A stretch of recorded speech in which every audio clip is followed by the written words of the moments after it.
நாட்டில் நல்லவங்க ஒருத்தர் 2 பேர் இருக்கிறதுனால தாங்க மழையே பெய்யுது அப்படின்னு சொல்கிறது உண்டு. நல்லார் ஒருவர் உளரேல் அவர் பொருட்டு எல்லாருக்கும் பெய்யும் மழை. சில சமயம் ரொம்ப பேர் திடீர்னு நல்லவங்களாகிடுவாங்க போல இருக்கு. அதனால தான் விடாமல் பேய் மழையாக கொட்டி தீர்த்துடுது. எல்லாரும் நல்லவங்களாகிட்டா உலகமே தாங்காது போல இருக்க. அப்பப்போ ஒருத்தர் 2 பேர் நல்லவங்களாகணும். அப்போ தான் சீராக மழை பெய்யும். மாதத்துக்கு 3 பேர் நல்லவங்களானா மாதம் மும்மாரி பொழியும். இதெல்லாம் வேடிக்கை பேச்சு. இப்போ இதெல்லாம் ஒரு பக்கம் இருக்கட்டும். இப்போ விஷயத்துக்கு வருவோம். ஒரு கும்பலில் நல்லவன் யார் அப்படிங்கிறத எப்படி கண்டுபிடிக்கிறது? இதுக்கு ஒரு வேடிக்கை கதை உண்டு. என்னுடைய நண்பர் ஒருத்தருக்கு அவங்க பாட்டியம்மா சொன்ன கதையும் அது. அது என்ன கதைன்னா, ஒரு ஊரில் ஒரு சமயம் பலமான மழை பெய்ய ஆரம்பிச்சுட்டு தான். இடி மின்னல் ரொம்ப கடுமையாக இருந்திருக்குது. ஆரம்பித்த மழை வர வர கடுமையாக ஆகிட்டு இருக்குதே தவிர நிற்கிற பாடாக தெரியல. ஊர் ஜனங்கள்லாம் பார்த்தாங்க. இதுக்கு மேலேயும் வீட்டுக்குள்ளே இருந்தால் ஆபத்துங்கிறத புரிஞ்சுக்கிட்டாங்க. ஏன்னா வீடெல்லாம் இடிஞ்சி விழுந்துருமோங்கிற பயம். உடனே எல்லாரும் புறப்பட்டு ஊருக்கு பொதுவாக இருந்த ஒரு மண்டபத்தில் போய் தங்கிக்கிட்டாங்க. மின்னல் கடுமையாக இருந்தது. இடி எந்த நேரத்துலையும் விழலாம்ங்கிற நிலைமை. எப்போ விழலாம்னு பார்த்துக்கிட்டு இருக்குது. அந்த மண்டபத்தில் இருந்த ஜனங்கள் மனசுக்குள்ளே ஒரு பயம். நம்ம கூட்டத்தில் யாராவது ஒரு கெட்டவன் பாவம் பண்ணவன் இருந்தால் கூட இடி இந்த மண்டபத்தில் விழுந்துரும். அது எல்லாருக்கும் ஆபத்து அப்படின்னு நினச்சாங்க. சரி, இதுக்கு என்ன பண்ணலாம் அப்படின்னு யோசனை பண்ணாங்க. அந்த கூட்டத்தில் ஒரு பெரியவர் இருந்தார். அவர் ஒரு யோசனை சொன்னார். இதை பாருங்கள், அதுக்கு ஒரு வழி இருக்குது. அதோ எதிர்த்தாப்புல கொஞ்சம் தூரத்தில் ஒரு உயரமாக மரம் ஒன்று இருக்குது பாருங்கள். பொதுவாக இடி சுலபமாக விழறது அது மாதிரி உயரமான மரத்தில் தான். நம்ம கூட்டத்தில் இருக்கிறவங்க எல்லாரும் ஒவ்வொருத்தராக போய் அந்த மரத்தை தொட்டு விட்டு திரும்பி வந்துடணும். நம்மள பாவம் பண்ணவன் யாரோ அவன் அந்த மரத்தை தொடுற சமயத்தில் இடி விழுந்துடும். அவன் மட்டும் போயிடுவான். மண்டபத்தில் இருக்கிற நாமெல்லாம் பொழைச்சிக்கலாம் அப்படின்னு ஐடியா கொடுத்தார் அந்த பெரியவர். இது நல்ல யோசனையாக பட்டது. எல்லாரும் ஒத்துக்கிட்டாங்க. ஒவ்வொருத்தராக போய் அந்த மரத்தை தொட்டு விட்டு திரும்பி வந்தாங்க. இடி எதுவும் விழலை. இன்னமும் பாவம் பண்ண ஆசாமி அதை போய் தொடலை போல இருக்கு அப்படின்னு நினச்சிக்கிட்டாங்க. ஒவ்வொருத்தராக போகிறாங்க. எல்லாரும் போய் தொட்டு விட்டு வந்தாச்சு. இன்னும் ஒரே ஒரு ஆசாமி தான் பாக்கி. கடைசியாக இருந்த அந்த ஆள் பயந்துட்டான். இது வரைக்கும் இடி விழலைன்னா இப்போ என்ன அர்த்தம்? இப்போ நாம தான் பாக்கி, நாம தான் தப்பு பண்ண ஆள் போல இருக்குது அப்படின்னு நினச்சிட்டான். அதனால் துணிச்சலாக போய் தொடுறதுக்கு பயந்தான். தயங்கிக்கிட்டே இருந்தான். இருந்தாலும் மற்றவங்கள்லாம் சும்மா இருப்பாங்களா? கட்டாயப்படுத்தி கழுத்தை பிடிச்சி தள்ளாத குறையா அவனை தள்ளி விட்டாங்க. போய் தொட்டுட்டு வாடான்னு. அவன் நடுங்கிட்டே போய் அந்த மரத்தை தொட்டான். அதே வினாடி ஒரு பயங்கரமான மின்னல் இடி விழுந்துட்டுது. எங்கே விழுந்தது தெரியுமா? அந்த ஆள் மேலே இல்லை, மண்டபத்தில் விழுந்தது. மண்டபத்தில் இருந்தவங்க பூரா காலி. அந்த ஒரு ஆள் மட்டும் புழைச்சிக்கிட்டான். இந்த ஒரு ஆளை காப்பாற்றுறதுக்காக தான் இடி மண்டபத்தில் விழாமல் இருந்திருக்குது. இதுதான் கதை. அதனால் நல்லவங்க எப்படியும் தப்பிச்சுக்குவாங்க அப்படிங்கிறது ஒரு நீதி. ஒருத்தன் அப்படி தான் தெருவில் நடந்து போய்கிட்டு இருந்தான். ரொம்ப நல்லவன். எதிரில் ஒருத்தன் சைக்கிளில் வந்துக்கிட்டு இருந்தான். அதில் மோதி இவன் கீழே விழுந்துட்டான். சைக்கிள்காரன் உடனே இறங்கி இவனை தூக்கி விட்டான். இவன் எழுந்திரிச்சு அவனை முறைச்சி பார்த்தான். அப்படி பார்க்காதீங்க சார், நீங்கள் ரொம்ப புண்ணியம் பண்ணியிருக்கீங்க, அதுதான் இப்போ சைக்கிளில் மோதிக்கிட்டீங்க அப்படின்றான். என்ன அப்படி சொல்கிறேன் நான்? இவன் 10 நிமிஷத்துக்கு முன்னாடி நான் லாரி ஓட்டிகிட்டு வந்தேன், அப்போ நீங்கள் எதிரில் வந்திருந்தீங்கன்னா என்ன ஆயிருக்கும் அப்படின்னானா அவன்.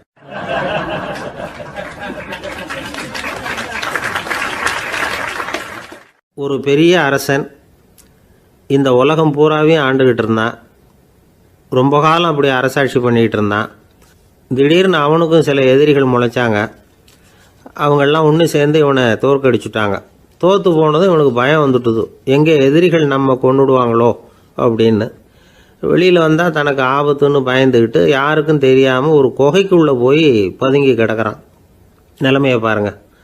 முதல் நாள் அரண்மனையில் அதிகாரம் பண்ணிக்கிட்டு இருந்தவன் மறுநாள் குகையில் பயந்து போய் பதுங்கி கிடக்கிறான். ராத்திரி நேரம் வந்தது. பசி வயத்தை கிள்ளுது. பிச்சை எடுத்து சாப்பிட வேண்டிய நிலைமை. பிச்சை எடுக்கிறதுக்கு பாத்திரம் வேணுமே, என்ன பண்ணுறது அப்படின்னு அங்கேயும் இங்கேயும் பார்க்குறான். ஒரு மூலையில் யாரோ விட்டுட்டு போன ஒரு ஓடு கிடக்குது. அதை எடுத்துக்கிட்டு புறப்பட்டான். இருட்டில் வழி புரியல. ஏதோ ஒரு யூகத்தில் காலை மெதுவாக எடுத்து வச்சு நடந்து போயிட்டுருக்கிறான். வழியில் ஒரு கருப்பு நாய் படுத்து கிடந்தது. இருட்டில் அவன் இது கண்ணுக்கு சரியாக தெரியல. அவனுக்கு தவறி போய் காலை வச்சுட்டான். அது மேலே நாய் சும்மா இருக்குமா, வள்ளுன்னு விழுந்து கடிச்சு விட்டுது. காலை பார்க்குறான். காலத்தையும் நினச்சி பார்க்குறான். அரண்மனையில் வீரக்கழல் அணிந்த காலை உடைய மன்னா அப்படின்னு புகழ்வாங்களே புலவர்கள்லாம். ஆனால் அது இன்றைக்கி நாய் கடித்த காலம் ஆகிட்டுதே அப்படின்னு நினைக்கிறான்.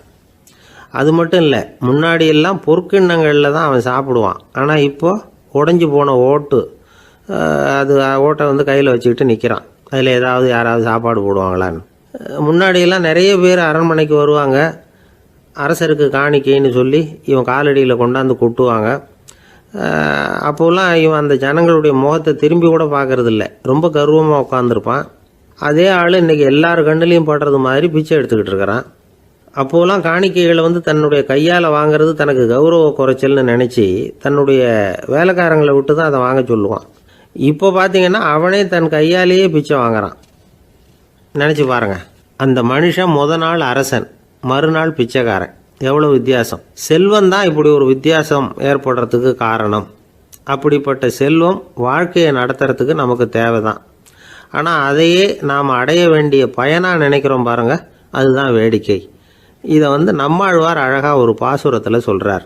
ஒரு நாயகமாய் ஓட உலகுடன் ஆண்டவர், கருணாய் கவர்ந்த காலர், சிதைகிய பானையர், பெருநாடு காண இம்மையிலே பிச்சைதாம் கொள்வர், திருநாரணன் தாழ் காலம் பெற சிந்தித்து உய்மினோ அப்படிங்கிறார் நம்மாழ்வார்.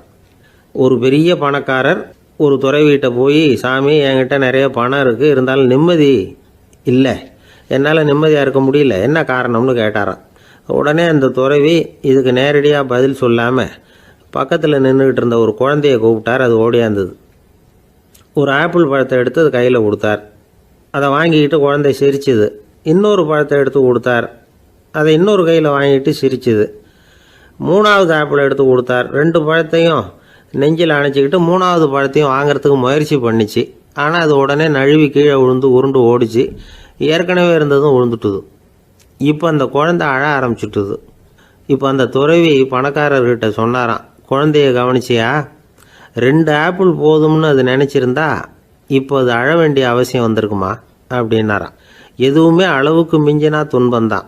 இந்த காலத்தில் இதெல்லாம் யார் காதில் வாங்குறாங்க? ஒருத்தனை நல்ல வழிக்கு கொண்டு வரணும்னு நினச்சி அவனை கூப்பிட்டு உட்கார வச்சு இந்த கதையை சொல்லிகிட்டு இருந்தாங்க. சொல்லிவிட்டு அந்த குழந்தை செஞ்சது தப்பு தானே அப்படின்னு கேட்டிருக்கிறாங்க. ஆமாம், தப்பு தான், நானாக இருந்தால் அப்படி செஞ்சுருக்க மாட்டேன் நானா இவன். 2 பழமே போதும்னு சொல்லியிருப்பியா அப்படின்னு கேட்டிருக்காங்க. அப்படி இல்லைங்க, அவர் கொடுக்க கொடுக்க ஒவ்வொரு பழமாக வாங்கி பின்னாடி வச்சுட்டு மறுபடியும் கையை நீட்டுவேன் அப்படிங்கிறானா. இவெல்லாம் எந்த காலத்தில் திருந்துறது?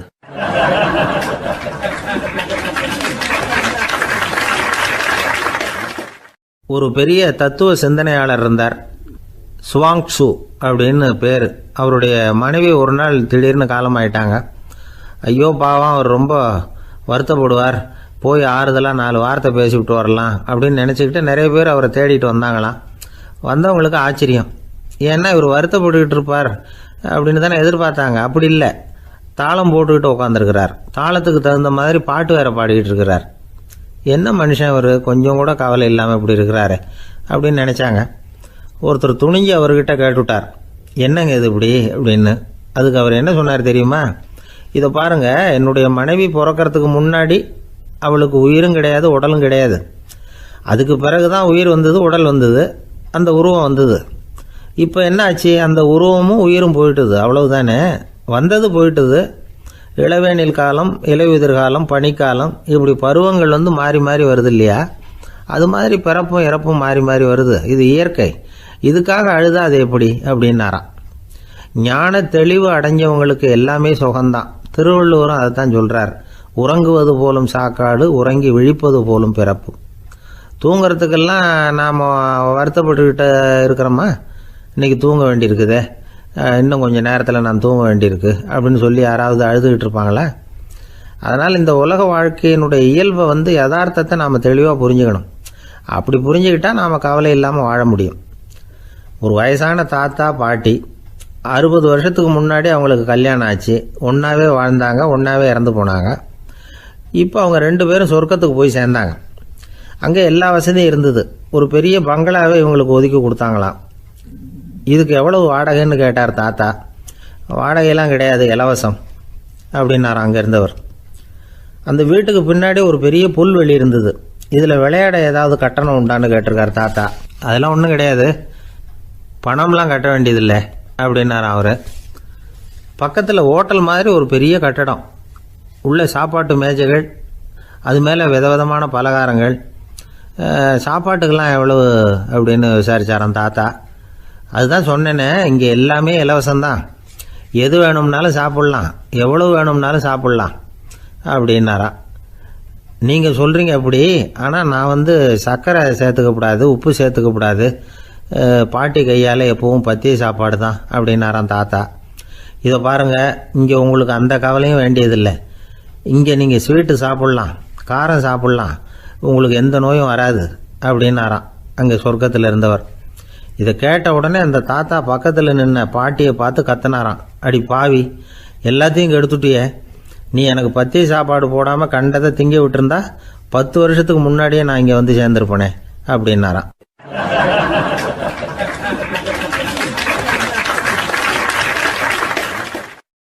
ஒரு நாள் ஒரு 10-15 பள்ளிக்கூடத்து பிள்ளைங்க தேடிட்டு வந்தாங்க. உங்களை பார்த்துட்டு தான் போகணும், அதுக்காக தான் வந்திருக்கோம்னாங்க. என்ன விஷயம்னு கேட்டோம். நாங்கள்லாம் கூடி ஒரு முடிவு பண்ணியிருக்கிறோம், அதை உங்ககிட்ட சொல்லணும் அப்படின்னாங்க. அதுவும் ஒரு வாண்டு பையன் அதை சொன்னான். என்ன முடிவு அது அப்படின்னு கேட்டோம் ரொம்ப ஆர்வமாக. அதை இப்போ சொல்ல மாட்டோம், எங்களுக்கு பிடிக்கிற மாதிரி ஏதாவது ஒரு தகவல் சொன்னால் அதுக்கப்புறம் நாங்கள் அதை சொல்கிறோம் அப்படின்னா அந்த வாண்டு பையன். சரி, சின்ன பையன்கிட்ட இன்றைக்கி வசமாக மாட்டிக்கிட்டோம் அப்படின்னு நினச்சிக்கிட்டு அவங்களுக்கு தகுந்த மாதிரி ஒரு கதை சொல்ல ஆரம்பித்தோம். அது என்ன கதைன்னா, ஒரு பெரிய காடு, அதில் பலவிதமான மிருகங்கள்.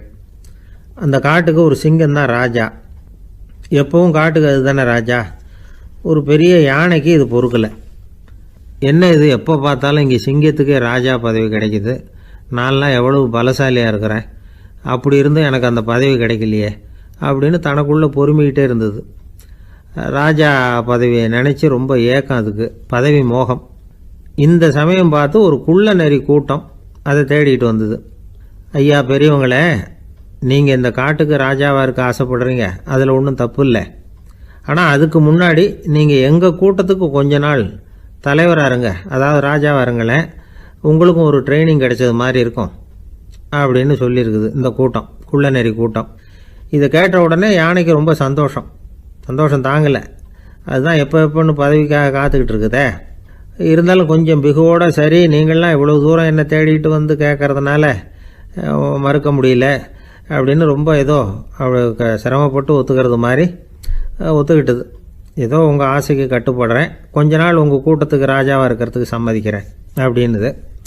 உடனே அந்த யானை ராஜ நட போட ஆரம்பிச்சிட்டுது. யானை சாதாரணமாக நடந்தாவே எப்படி இருக்குங்கிறது நமக்கு தெரியும். அதுவே ராஜ நடந்தால் எப்படி இருக்கும் கற்பனை பண்ணி பாருங்கள். யானை முன்னாடி கம்பீரமாக போய்கிட்டு இருக்குது, தலைவர் இல்லையா, அதனால் குள்ள நரிகள்லாம் ரொம்ப அடக்கமாக அது பின்னாடி அணிவகுத்து போயிட்டு இருக்குது. ராஜா வாழ்க, மன்னர் வாழ்க அப்படின்னு கோஷம் வேற. யானைக்கு தலைகால் புரியல, அவ்வளவு சந்தோஷம். அந்த யானைக்கு செருக்கு, ஆணவம் எல்லாம் ஏற்பட்டு போச்சு. அதுக்கப்புறம் அது தரையை பார்க்குமா, நிமிர்ந்து நடக்க ஆரம்பிச்சுட்டுது. தரையை பார்க்குறதே இல்லை. அப்படி போயிட்டுருக்கிறப்போ ஒரு சதுப்பு நிலத்தில் திடீர்னு காலை வச்சுட்டுது. அவ்வளோதான், கால் உள்ளே போட்டுது. இன்னொரு காலை எடுத்து வச்சுது, அதுவும் உள்ளே போட்டுது. அந்த 2 காலையும் எடுக்கிறதுக்காக அடுத்த 2 காலையும் அழுத்திச்சு, அதுவும் உள்ளே போக ஆரம்பிச்சுட்டுது. இப்போ 4 காலம் வசமாக சேத்துல அழுந்தி போச்சு, எடுக்க முடியல. குள்ள நரிகள்லாம் அதை சுற்றி சுற்றி வந்தது. சிலது சுற்றி நின்று டான்ஸ் ஆட ஆரம்பிச்சுட்டுது யானையை பார்த்துட்டு. இதை யானை பார்த்தது. என்ன இது, தலைவர் நான் தவிச்சிக்கிட்டு இருக்கிறேன், தொண்டர்கள்லாம் சுற்றி நின்று வேடிக்கை பார்த்துக்கிட்டு இருக்கிறீங்க, டான்ஸ் ஆடுறீங்க அப்படின்னு கேட்டுதான். தொண்டர்களே, தலைவர் நான் தவிச்சிக்கிட்டு இருக்கிறது உங்களுக்கு தெரியலையா? இப்போ உடனே உங்கள் தலைவரை காப்பாற்ற வேண்டியது உங்கள் கடமை இல்லையா அப்படின்னு கத்துச்சான் அந்த யானை. குள்ள நரிகளில் ஒன்று முன்னாடி நின்று அந்த யானையை பார்த்து தான், தலைவரே, எங்களுக்கு ரொம்ப நாளாக ஒரு ஆசை, அந்த ஆசையை நிறைவேற்றிக்கிறதுக்காகத்தான் உங்களை எங்கள் தலைவராக ஏற்றுக்கிறோம்னு சொன்னோம் அப்படின்னு தான். என்ன ஆசைன்னு கேட்டிருக்கு யானை. யானை கறி சாப்பிட்டு பார்க்கணுங்கிறது எங்களுக்கு ரொம்ப நாளாக ஆசை, அது இன்றைக்கி தான் நிறைவேற போகுது அப்படின்னு தான் அந்த நரி. இதை கேட்ட உடனே அந்த யானை அப்படியே மூர்ச்சி ஆகிட்டு தான். நரிகள்லாம் அது மேலே ஏறி குதற ஆரம்பிச்சுட்டு தான். பதவி மேலே இருந்த பேராசை அந்த பலசாலியான யானையையே மாட்டி விட்டுட்டுது பார்த்தீங்களா அப்படின்னு சொல்லி முடித்தோம் இந்த கதையை அந்த சின்ன பிள்ளைங்கக்கிட்ட. சரிங்க, இப்போ நாங்கள் உங்களை தேடி வந்த விஷயம் என்னங்கிறத சொல்லவா அப்படின்னா ஒரு வாண்டு பையன். சீக்கிரம் சொல்லு தம்பி, சஸ்பென்ஸ் தாங்கலை அப்படின்னோம். அவன் மெதுவாக, எங்களை பார்த்து சொல்கிறான், எங்களுக்கு கொஞ்ச நாள் நீங்கள் தலைவராக இருந்தால் தேவலை அப்படின்னா.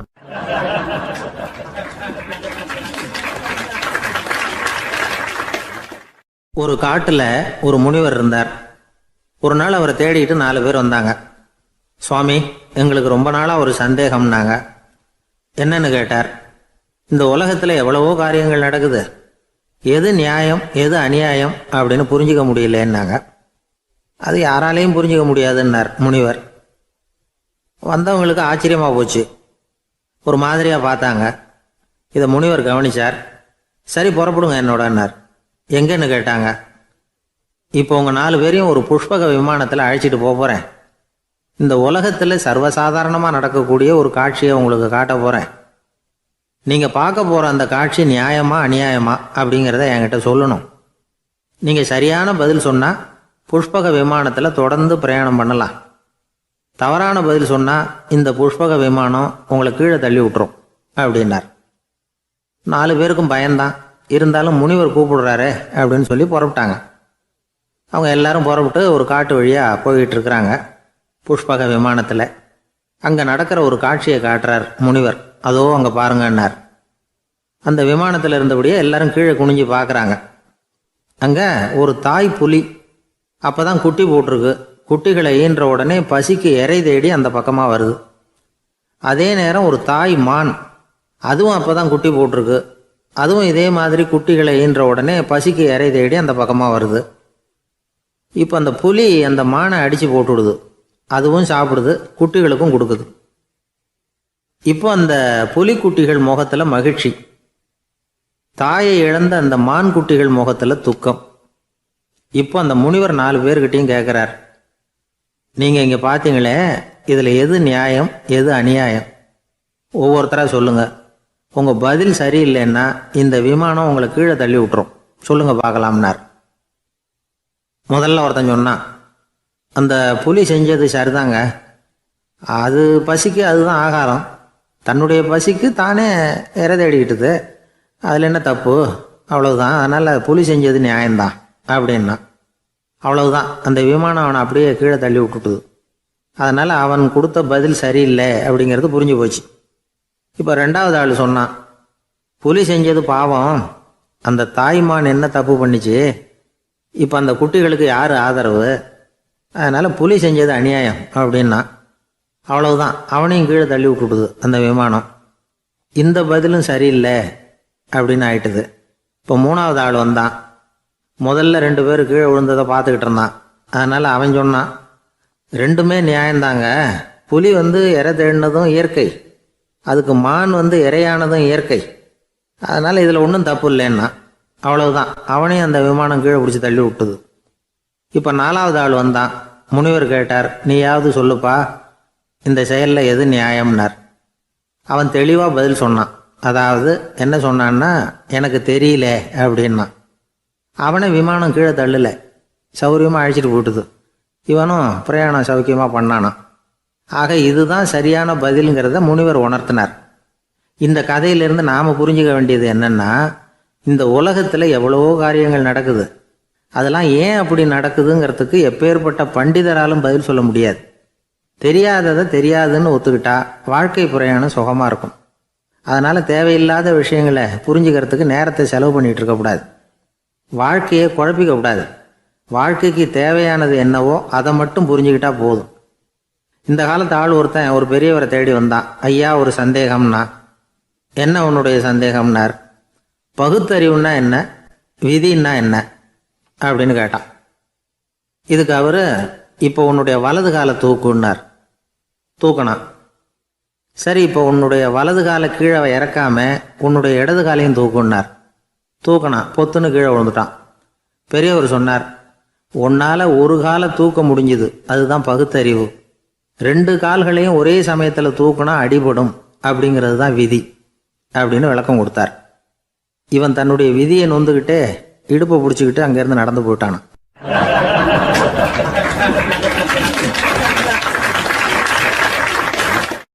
ஒரு ஊரில் ஒரு கோயில் இருந்தது.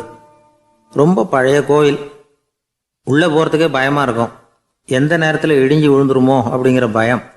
அப்படி இருந்ததுனால யாரும் துணிஞ்சு சாமி கும்பிடுறதுக்கு அங்கே போகிறதில்ல. கோயிலுக்கு வர்ற கூட்டம் கொஞ்சம் கொஞ்சமாக குறைய ஆரம்பிச்சுட்டுது.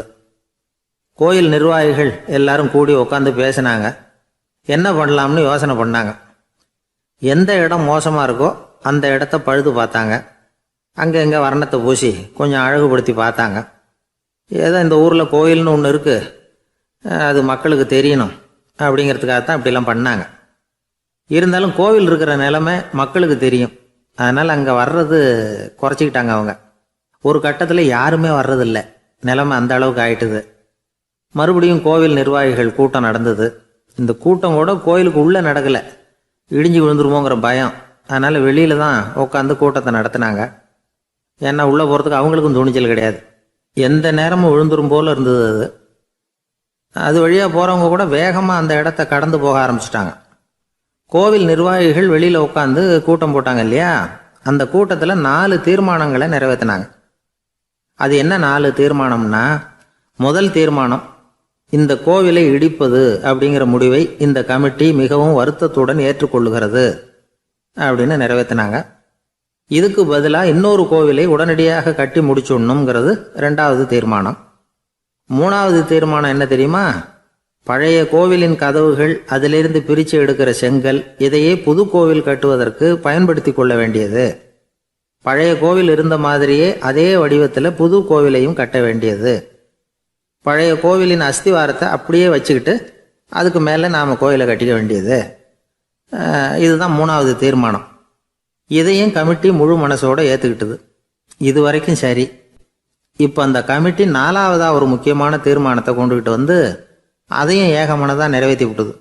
அது என்ன தீர்மானம்னா, புதிய கோவில் கட்டி முடிக்கிற வரைக்கும் பழைய கோவிலை இடிக்கிறதில்லை அப்படிங்கிற தீர்மானம். எப்படி இருக்குது பாருங்க இது. பழசை இடிக்காத வரையில் அதே இடத்துல புதுசாக எப்படி கட்ட முடியும்? பல விஷயங்களில் நாம் நடந்துக்கிற முறையும் இப்படி தான் இருக்குதான். வாழ்க்கையில் முன்னேறணும்னு ஆசைப்படுவோம். அதே நேரத்தில் அந்த முன்னேற்றத்துக்கு எது தடையாக இருக்கோ அதை விட்டு விடுறதுக்கும் மனசு வராது. வெளிநாட்டில் ஒரு பெரிய விருந்து நடந்துக்கிட்டு இருந்துதான். எல்லாரும் மது கோப்பையும் கையுமா அலைஞ்சிக்கிட்டு இருக்கிறாங்க. ஒருத்தர் மட்டும் கையில் எதுவும் இல்லாமல் ரொம்ப நல்ல பிள்ளையா சாதுவா ஒரு ஓரமாக தனியாக உட்காந்துருக்கிறார். அவர்கிட்ட நெருங்கி வாங்க மது சாப்பிட்லாம் அப்படின்னு கூப்பிட்டாங்களாம்.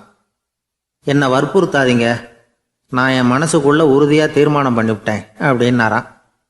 என்ன தீர்மானம் பண்ணியிருக்கீங்க அப்படின்னு கேட்டிருக்காங்க. ஏற்கனவே முழு போதையில் இருக்கும் பொழுது மறுபடியும் மது கோப்பையை தொடரதில்லை அப்படின்னு தீர்மானம் பண்ணியிருக்கேன் அப்படின்னாராம்.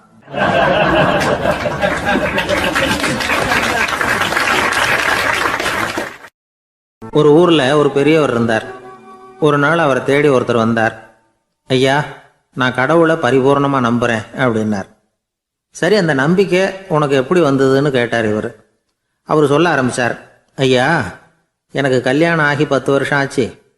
ஆனாலும் குழந்தை பாக்கியம் இல்லை. அதுக்கு என்ன காரணமாக இருக்கும்னு நான் யோசனை பண்ணிகிட்டு இருந்தப்போ நண்பர் ஒருத்தர் ஒரு ஆலோசனை சொன்னார். உனக்கு மதப்பற்று இல்லை, எந்த கடவுளையுமே நம்ப மாட்டேங்கிற, அதுதான் காரணம். கடவுளை நம்பு, உனக்கு குழந்தை பாக்கியம் கிடைக்கும் அப்படின்னார். அவர் அப்படி சொன்னாரே தவிர எனக்கு சந்தேகம்தான். இருந்தாலும் அவர் சொன்னபடியும் நடந்து தான் பார்ப்போமே அப்படின்னு முடிவு பண்ணேன். கடவுளை நம்ப ஆரம்பித்தேன். அந்த வருஷமே அழகான ஆண் குழந்தை பிறந்தது. எல்லாம் இறைவன் அருள் அப்படின்னார். இவர் இப்படி சொன்னதை கேட்டதும் அந்த பெரியவர் சொன்னார், நீ சொல்கிறதெல்லாம் சரிதான். இருந்தாலும் இந்த காலத்தில் எந்த ஒரு காரியமாக இருந்தாலும் அதை சோதனை செஞ்சு பார்த்துட்டு தான் ஒரு முடிவுக்கு வந்து சேர முடியும். அறிவுபூர்வமான முடிவு அதுவாக தான் இருக்கும். அறிவியல் சோதனைகள் அப்படித்தான். ஒரு குறிப்பிட்ட விஷயத்தை பற்றி எத்தனை தடவை சோதனை பண்ணாலும் ஒரே முடிவு தான் கிடைக்கணும். அதுதான் சரியாக இருக்கும். அதனால் இப்போ மறுபடியும் ஒரு சோதனைன்னார். என்ன செய்யணும் அப்படின்னு கேட்டார் இவர். கடவுள்கிட்ட ஒரு பெண் குழந்தை வேணும்னு கேளு. முதல்ல ஆண் குழந்தையை கொடுத்தது மாதிரியே இப்போ ஒரு பெண் குழந்தையையும் கொடுக்குறாரா பார்க்கலாம் அப்படின்னார். சரின்னு சொல்லி இவர் அதே மாதிரி முயற்சி பண்ணினார். அதுக்கப்புறம் அவர் இந்த பெரியவர்கிட்ட வரவே இல்லை. கொஞ்ச காலம் கழித்து இவரே அவரை தேடிட்டு போய் கதவை தட்டினார். அவர் கதவை திறந்தார். என்ன ஆச்சு, கடவுள் கண் திறந்தாரா அப்படின்னு கேட்டார். அவர், அந்த சமாச்சாரம்லாம் நமக்கு வேணாம் சார். முதல் தடவை அது ஏதோ தற்செயலாக ஏற்பட்ட ஒரு சாதகம். இப்போ நீங்கள் 2வது தடவை சொன்ன பிறகு தினமும் கடவுளை வேண்டிக்கிட்டு தான் இருக்கிறேன், ஒன்றும் நடக்கலை அப்படின்னார் ரொம்ப விரக்தியாக. ஒரே ஒரு தோல்வியில் உங்கள் நம்பிக்கையெல்லாம் பறந்து போயிடுது பார்த்தீங்களா அப்படின்னார் அந்த பெரியவர். எல்லாம் நல்ல விதமாக நடக்கிற வரைக்கும் நம்பிக்கை, எதிர்பார்த்தது தோல்வியில் முடிஞ்சுட்டுதுன்னா அவநம்பிக்கை. மற்றவர்கள் பேரில் வைக்கிற நம்பிக்கை எந்த நேரத்திலையும் விவகாரமாகி விடக்கூடிய சாத்தியம் உண்டு. நாம் நம்பிக்கை வைக்க வேண்டியது நம்ம கிட்ட தான், நமக்குள்ளே இருக்கிறார் கடவுள். எனவே நம்ம பேரில் நாம் வைக்கிற நம்பிக்கை தான் உண்மையான கடவுள் பக்தி. நிபந்தனையற்ற நம்பிக்கையாக அது இருக்கணும். எல்லாம் நல்லபடியாக நடந்துக்கிட்டு இருந்தால் எந்த முட்டாளுக்கும் நம்பிக்கை வரத்தான் செய்யும் அப்படிங்கிறது ஒரு பெரிய ஒரு கருத்து. தியானத்தின் மூலமாக தான் உனக்குள்ள ஆழமாக தோண்டுனா உன்னுடைய அடி ஆழத்தில் நம்பிக்கை அப்படி ஊற்றெடுக்கும், அதை பார்க்க முடியும் அப்படிங்கிறது பெரியவர்கள் சிந்தனை. ஒரு குழந்தை அப்பாவை பார்த்து என்னப்பா பண்ணுறேன்னு கேட்டுதான். பிரார்த்தனை பண்ணிட்டு இருக்கிறேன்னாரான் அப்பா. பிரார்த்தனை பண்ணுனா என்ன கிடைக்கும் அப்படின்னு கேட்டுதான் குழந்தை. எல்லாம் கிடைக்கும் அப்படின்னாரான் அப்பா. நீ வச்சிருக்கிறிய பேனா அது கூட கிடைக்குமான்னு கேட்டுதான் குழந்தை. கிடைக்குமேன்னு இருக்கார். அப்படின்னா அந்த பேனாவை என்கிட்ட கொடுத்துரு, நீ பிரார்த்தனை பண்ணி வேற பேனா வாங்கிக்கோ அப்படின்னு தான் அந்த குழந்தை.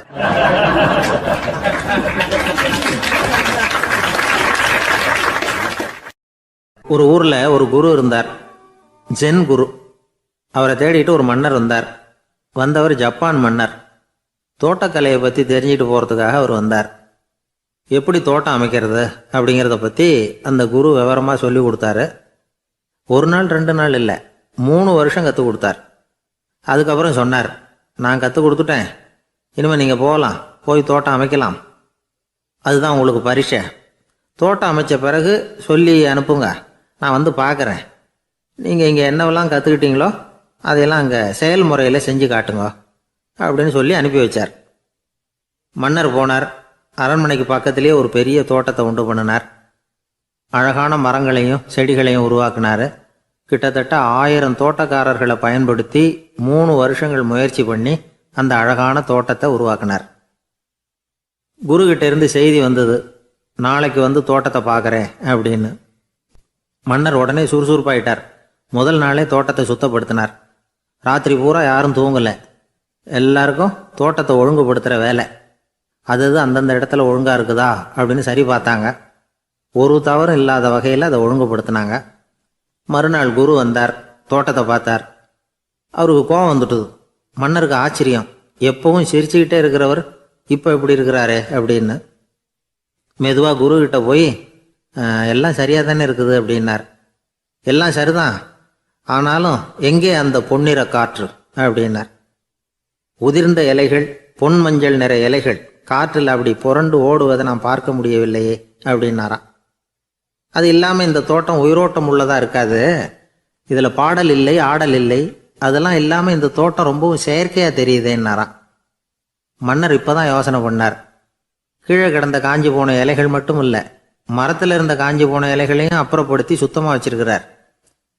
இறப்பும் வாழ்க்கையினுடைய ஒரு பகுதி தான். மரணம்ங்கிறது வாழ்க்கைக்கு எதிரானது அல்ல, அதை நிரப்பும் ஒரு பகுதி தான் அது. மரணம் இல்லையில் வாழ்க்கையே இல்லை அப்படிங்கிறது பெரியவங்க கருத்து. இப்போ அந்த தோட்டம் அழகாக தான் இருக்குது, இருந்தாலும் அது ஒரு ஓவியம் மாதிரி உயிர் இல்லாமல் இருக்கு. குரு ஒரு வாளியை கையில் எடுத்துக்கிட்டார். தோட்டத்தை விட்டு வெளியில் போனார். ஏற்கனவே வீசி எறிந்த அந்த சருகுகளை எல்லாம் அள்ளி கொண்டுகிட்டு வந்தார். உள்ள எல்லா இடங்கள்லையும் அதை வீசினார். உடனே காற்று அந்த காய்ந்த சருகுகளையும் பழுத்த இலைகளையும் அசைக்க ஆரம்பிச்சுட்டுது. இப்போ அங்கே சலசல சத்தம், சங்கீதம், இலைகளின் நடனம். ஓவியம் மாதிரி இருந்த அந்த தோட்டத்துக்கு இப்போ உயிர் வந்துட்டுது. இதுதான் அந்த பொன்னான காற்று அப்படின்னாராம் குரு. மன்னருக்கு புரிஞ்சுது. மிகப்பெரிய ஜென் கேள்வி ஒன்று உண்டு. உம்மான் அப்படிங்கிற ஒரு பெரிய குருவை பார்த்து துறவி ஒருத்தர் கேட்டாராம், இலைகள் எல்லாம் கீழே விழுந்து மரங்கள் மொட்டையாக இருக்கும் பொழுது என்ன நடக்கும்? இதுதான் கேள்வி. இதுக்கு உம்மான் சொன்ன பதில் பொன்னான காற்று, தி கோல்டன் விண்ட் அப்படின்னாராம். இதுக்கு என்ன விளக்கம்னா, உன்னுடைய எண்ணங்கள் எல்லாம் உன்னுடைய மனசிலிருந்து கீழே விழுந்து உனது உள்ளுணர்வானது மொட்டையாக நிற்கும் நிலைதான் அது. உனது வேர்களின் அருகில் காற்று வீசுகிறது. எல்லா எண்ணங்களும் உன்னிலிருந்து வெகு தூரத்துக்கு புரண்டு கொண்டே சென்று விடுகிறது.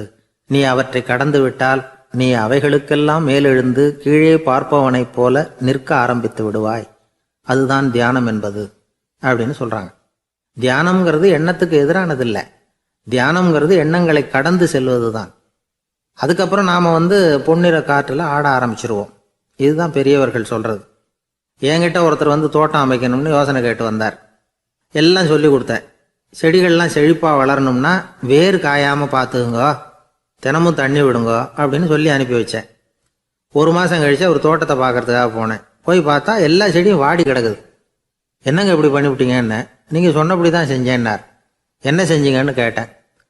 வேர் காயாமல் பார்த்துக்க சொன்னீங்க, தினமும் ஒரு தடவை எல்லா செடியையும் ஒவ்வொன்றா பிடுங்கி பார்த்து வேர் காயாமல் இருக்கா அப்படின்னு பார்த்துட்டு அதுக்கப்புறம் தண்ணி பாய்ச்சினேன், அவ்வளவுதான் அப்படின்னார்.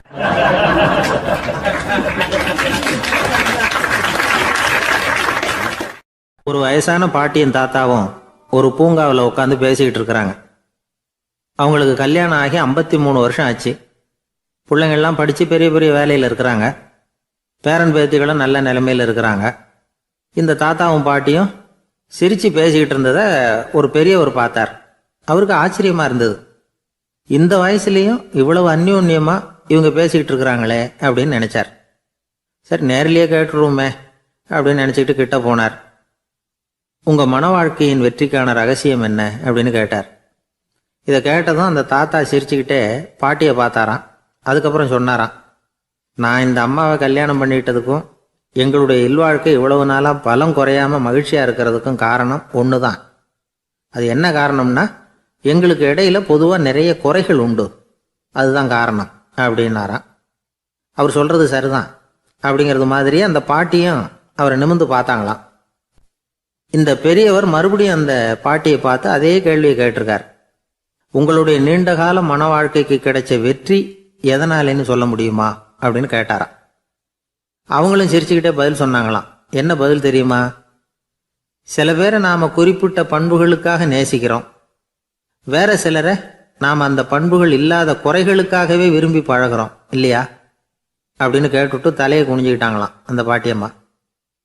அவங்க அப்படி சொன்னதை கேட்டதும் இவருக்கு புதுசாக ஞானம் பிறந்தது மாதிரி இருந்துதான். இதுதான் மனம் நிறைந்த மன வாழ்க்கை அப்படிங்கிறார் சுவாமி சின்மயானந்தர். பண்புகளை எப்படி நேசிக்க முடியுதோ அதே மாதிரி பண்புகள் இல்லாத குறைகளையும் நேசிக்க முடியும். மனசு தான் காரணம். ஒரு மேல்நாட்டு தம்பதி, அவங்களும் தாத்தா பாட்டி தான். அவங்க 2 பேரும் ஒரு பூங்காவில் உட்காந்து சிரித்து பேசிக்கிட்டு இருக்கிறாங்க. அதை ஒருத்தர் பார்த்தார். அவருக்கு ஆச்சரியம். இவ்வளவு காலம் ஆகி இந்த வயசுலேயும் இப்படி அன்பாக பேசிக்கிட்டு இருக்கிறாங்களே அப்படிங்கிற ஆச்சரியம். கிட்ட நெருங்கி போனார். கேட்டார், ஏன் தாத்தா உங்களுக்கு கல்யாணம் ஆகி எவ்வளோ வருஷம் ஆச்சுன்னார். 55 வருஷம் ஆச்சுன்னாராம் அவர். இன்னமும் இவ்வளவு சந்தோஷமாக இருக்கிறீங்களே, அதுக்கு என்ன காரணம்னு கேட்டிருக்கார். அதுக்கு என்ன காரணம்னா, இது வரைக்கும் எங்களுக்குள்ள சண்டையே வந்ததில்லை அப்படின்னாராம். அது எப்படி முடியும்னு கேட்டிருக்கார் இவர் ஆச்சரியமா. அந்த தாத்தா சொல்ல ஆரம்பிச்சாராம், இதை பாருப்பா, எங்களுக்கு கல்யாணம் ஆன புதுசில் நானும் என்னுடைய மனைவியும் ஒரு குதிரை மேலே ஏறி ஒரு காட்டு வழியாக போய்கிட்டு இருந்தோம். கொஞ்சம் தூரம் போனதும் அந்த குதிரை எடக்கு பண்ணிச்சு. நான் உடனே கீழே இறங்கி அந்த குதிரையை பார்த்து, இது உனக்கு முதல் தடவை அப்படின்னு மிரட்டலாக சொல்லிவிட்டு ஏறி உட்காந்தேன். மறுபடியும் போனோம். கொஞ்சம் தூரம் குதிரை நல்லபடியாக நடந்து போச்சு. மறுபடியும் எடக்கு பண்ண ஆரம்பிச்சுட்டுது. நான் கீழே இறங்கினேன். கையில் இருந்த சாட்டையால் ஓங்கி ஒரு அடி கொடுத்தேன். இது உனக்கு 2வது தடவை அப்படின்னு சொல்லிவிட்டு ஏறி உட்காந்தேன். மறுபடியும் குதிரை கொஞ்சம் தூரம் நல்ல விதமாக நடந்து போச்சு. அப்புறமும் எடக்கு பண்ண ஆரம்பிச்சுட்டுது. அந்த சமயத்தில் ஒரு ஆற்று பாலத்தை கடந்து போய்கிட்டு இருக்கிறோம். நான் கீழே இறங்கினேன். என்னுடைய மனைவியையும் கீழே இறங்க சொன்னேன். அந்த குதிரையை பிடிச்சி அப்படியே ஆற்றுல தள்ளி விட்டுட்டேன். தள்ளி விட்டுட்டு, இது உனக்கு கடைசி தடவை அப்படின்னு சொன்னேன். அதை பார்த்ததும் என் மனைவி பதறி போயிட்டாங்க. போய், ஐயோ பாவம், என்ன இப்படி பண்ணிவிட்டீங்க, உங்களுக்கு மனசில் கொஞ்சம் கூட இறக்கமே இல்லையா அப்படின்னாங்க. நான் மெதுவாக இவங்க பக்கம் திரும்பி, இது உனக்கு முதல் தடவை அப்படின்னேன். அவ்வளவுதான், அன்னையிலேருந்து இன்னைய வரைக்கும் ஒரு நாள் கூட எங்களுக்குள்ள சண்டையே வந்ததில்லை அப்படின்னு விளக்கம் கொடுத்தார் அந்த தாத்தா.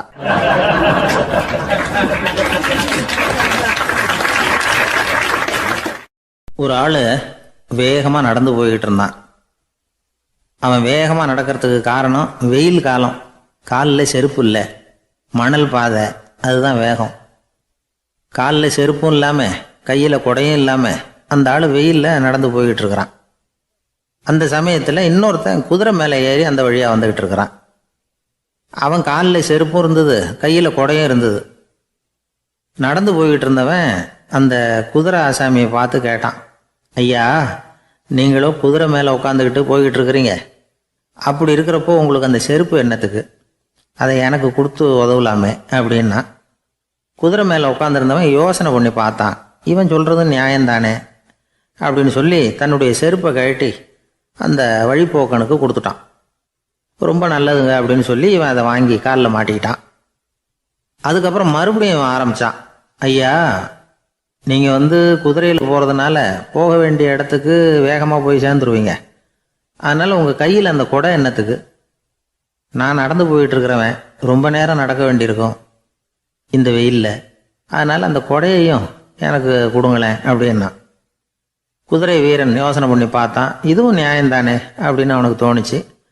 உடனே இறக்கப்பட்டு தன் காலில் இருந்த செருப்பை கொடுத்தது மாதிரியே தன் கையில் இருந்த கொடையையும் இவங்கிட்ட கொடுத்துட்டான். அதுக்கப்புறம் அவன் நிம்மதியாக புறப்பட்டான். இப்போ மறுபடியும் கை தட்டி அவனை நிறுத்தினான். கீழே நின்றுட்டு இருந்தவன், என்னப்பா ஏன் என்ன நிறுத்தின? இன்னும் ஏதாவது வேணுமா உனக்கு அப்படின்னா குதிரையில் இருந்தவன். இவன் மெதுவாக வாயை திறந்து அந்த குதிரையையும் என்கிட்ட கொடுத்துருங்களேன்னா. அந்த குதிரை வீரன் இப்போ ஒரு கணம் யோசனை பண்ணி பார்த்தான். உடனே என்ன பண்ணான் தெரியுமா? தன்கிட்ட இருந்த குதிரை சவுக்கை எடுத்தான். குதிரை சவுக்கால் அந்த ஆளை வாங்குன்னு வீசி தள்ளிவிட்டான். இவ்வளவு சவுக்கடியும் வாங்கிக்கிட்டு இந்த ஆள் என்ன பண்ணான் தெரியுமா? சிரிக்கிறான். அடி வாங்கிட்டு யாராவது சிரிப்பாங்களா? குதிரை வீரனுக்கு ஒன்றும் புரியல. என்னப்பா அது, ஏன் இப்படி அடி வாங்கிட்டு இப்படி சிரிக்கிறியே அப்படின்னு கேட்டான். இப்போ அந்த வழிப்போக்கன் சொல்கிறான், ஐயா, நான் இப்படி சிரிக்கிறதுக்கு காரணம் இருக்கு. இப்படி குதிரை கேட்டு உங்ககிட்ட அடி வாங்கலைன்னு வச்சுக்கோங்க, என் உயிர் உள்ள வரைக்கும் மனசில் ஒரு தவிப்பு இருந்துக்கிட்டே இருக்கும். செருப்பையும் கொடையையும் கேட்ட உடனே கொடுத்தவன் குதிரையையும் கேட்டிருந்தா கொடுத்துருப்பானோ அப்படிங்கிற பேராசையில் ஏங்கிக்கிட்டே இருந்திருப்பேன். இப்போ உங்ககிட்ட அடி வாங்கின பிறகு என்னுடைய அந்த சந்தேகம் தீர்ந்து போச்சு. என்னுடைய ஆசைக்கு எல்லை எது அப்படிங்கிறத எனக்கு புரிஞ்சுட்டுது அப்படின்னு சொல்லிவிட்டு அவன் நடக்க ஆரம்பிச்சிட்டானான். ஆசைக்கும் எல்லை உண்டு அப்படிங்கிறத விளக்கறதுக்காக வாரியார் சுவாமிகள் சொல்கிற கதை இது. இந்த காலத்துலேயும் ஒருத்தன் அது மாதிரி கொடை செருப்போட குதிரையில் போய்கிட்டு இருந்தான். எதிரில் நடந்து வந்தவன், ஐயா உங்கள் கொடையை எனக்கு கொடுங்களேன்னு கேட்டான். உடனே அவன் குதிரையிலேருந்து கீழே குதிச்சு அவனை சாட்டையால் அடிக்க ஆரம்பிச்சிட்டான். இன்னொருத்தர் அந்த வழியாக வந்தவர் இதை பார்த்தார். ஏன்பா அவன் கேட்டான், உன்னால் முடியலன்னா இல்லைன்னு சொல்லிட வேண்டியது தானே, அதுக்காக ஏன் இப்படி அவனை போட்டு அடிக்கிறேன்னு கேட்டார். உங்களுக்கு விவரம் புரியாது சார், காலம் ரொம்ப கெட்டு போச்சு. கேட்டதை கொடுத்தேன்னு வச்சுக்கோங்க, இந்த குதிரையே என்னோடது, அவன் திருடிக்கிட்டு போகிறான் அப்படின்னு என் பேரில் புகார் கொடுக்க ஆரம்பிச்சிருவான் சார் அப்படின்னா. அது எப்படி அவ்வளோ உறுதியாக சொல்கிறேன்னு கேட்டார் அவர். ஏற்கனவே அது மாதிரி ஒருத்தன் பேரில் புகார் கொடுத்துட்டு தான் இந்த குதிரையை நான் தள்ளிட்டு வந்துகிட்டு இருக்கிறேன் அப்படின்னார்.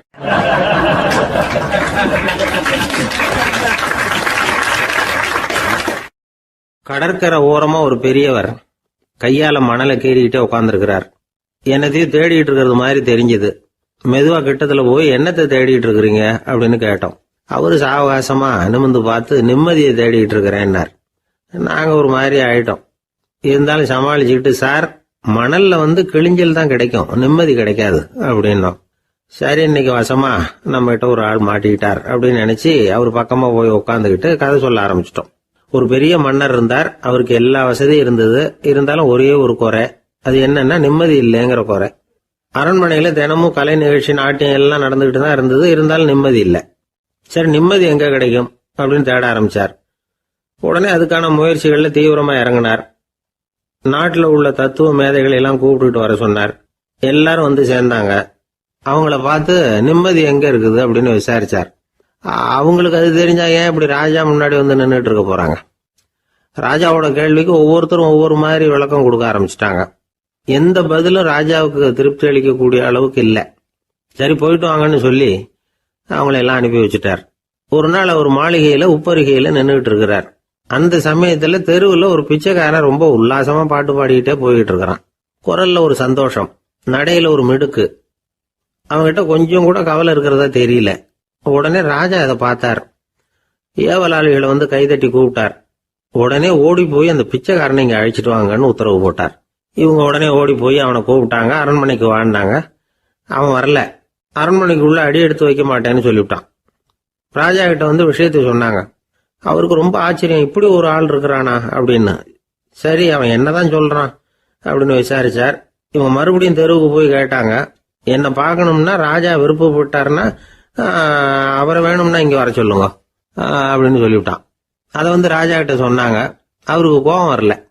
இவ்வளவு சுதந்திர உணர்வோடு இருக்கிறவன் சாதாரண ஆளா இருக்க முடியாது அப்படின்னு நினைச்சார். உடனே கிடுகிடுன்னு இறங்கி தெருவுக்கு வந்தார். பிச்சைக்காரங்கிட்ட போனார். நீ கவலைப்படாம சந்தோஷமா பாடிக்கிட்டு போறியே, அது எப்படி முடியுது உன்னால அப்படின்னு கேட்டார். ஏன் அப்படி கேக்குறீங்கன்னா அவன், அதுக்கு இல்ல, எனக்கு அரண்மனையில எவ்வளவோ சுகபோகங்கள்லாம் இருக்கு, இருந்தாலும் நிம்மதி இல்ல. இது ஏன்னு எனக்கு தெரியல. இந்த தேசத்துல உள்ள அறிஞர்களை எல்லாம் கூப்பிட்டு கேட்டு பார்த்துட்டேன், அவங்களுக்கும் தெரியல. உன்னை கேட்டா தெரியும்னு நினைச்சேன், அதனாலதான் சந்திக்கிறதுக்கு ஆசைப்பட்டேன். ஆனா நீ வரமாட்டேன்னுட்டியே அப்படின்னார். பிச்சைக்காரன் கடகடன்னு சிரிக்க ஆரம்பிச்சுட்டான். மகிழ்ச்சிக்கும் உங்களுக்கும் தடையா இருக்கிறது இந்த மாளிகை தான். இதை விட்டுட்டு வெளியில வந்துட்டா நிம்மதி தேடிட்டு வந்துரும்னா. நான் அரசன், எனக்குன்னு கடமைகள் இருக்கு, அதையெல்லாம் விட்டுட்டு எப்படி வர முடியும்னார் ராஜா. ரெண்டும் ஒரே நேரத்துல கிடைக்கணுங்கிறது முடியாத காரியம். உங்க சுகபோகத்துக்கு விலையாதான் உங்க நிம்மதியை கொடுத்துக்கிட்டு இருக்கிறீங்க. என்ன பாருங்க, என்கிட்ட எதுவும் இல்ல, அதனால எதுவும் போயிடுமோங்கிற பயமும் இல்ல, நிம்மதியா இருக்கிறேன் அப்படின்னா அவன். ராஜா உடனே சந்தோஷப்பட்டு தன்னுடைய மேலங்கியை எடுத்து அவனுக்கு பரிசா கொடுத்தாராம். அவன் சிரிச்சுக்கிட்டே அதை வாங்க மாட்டேன்னு விட்டானான். இதை நீங்க எனக்கு கொடுக்கறதுனால எந்த பயனும் இல்லை, அதே நேரத்துல அதை வாங்கிட்டேன்னா அடுத்த வினாடியிலிருந்து அதை எப்படி காப்பாத்துறதுங்கிற கவலை எனக்கு சேர்ந்துரும். அப்புறம் தூக்கம் வராது, நிம்மதி போயிடும் அப்படின்னானா. சொல்லிவிட்டு அவன் பாட்டுக்கு சந்தோஷமா பாடிக்கிட்டே போயிட்டான். நிம்மதி எங்க இருக்குங்கிறதையும் ராஜா தெரிஞ்சுக்கிட்டார். அந்த இடத்துக்கு தன்னால போக முடியாதுங்கிறதையும் அவர் புரிஞ்சுக்கிட்டார். இப்படி இந்த கதைய அந்த கடற்கரையில மணலை கீறிக்கிட்டே உட்கார்ந்துருந்தார அந்த பெரியவர்கிட்ட சொல்லி முடிச்சோம். அவர் முகத்துல ஒரு தெளிவு தெரிஞ்சது. எங்களை நிமிர்ந்து பார்த்தார். ரொம்ப நன்றிங்க, இப்ப எனக்கு தெரிஞ்சு போச்சு, நிம்மதி வேணும்னா அதுக்கு என்ன பண்ணணும்னு இப்ப நல்லா புரிஞ்சுக்கிட்டேன் அப்படின்னார். என்ன புரிஞ்சுக்கிட்டீங்கன்னு கேட்டோம். இனிமே இந்த பக்கம் வந்தா உங்க கண்ணுல படாத இடமா பார்த்து உட்காரணும்னு புரிஞ்சுக்கிட்டேன் அப்படின்னார்.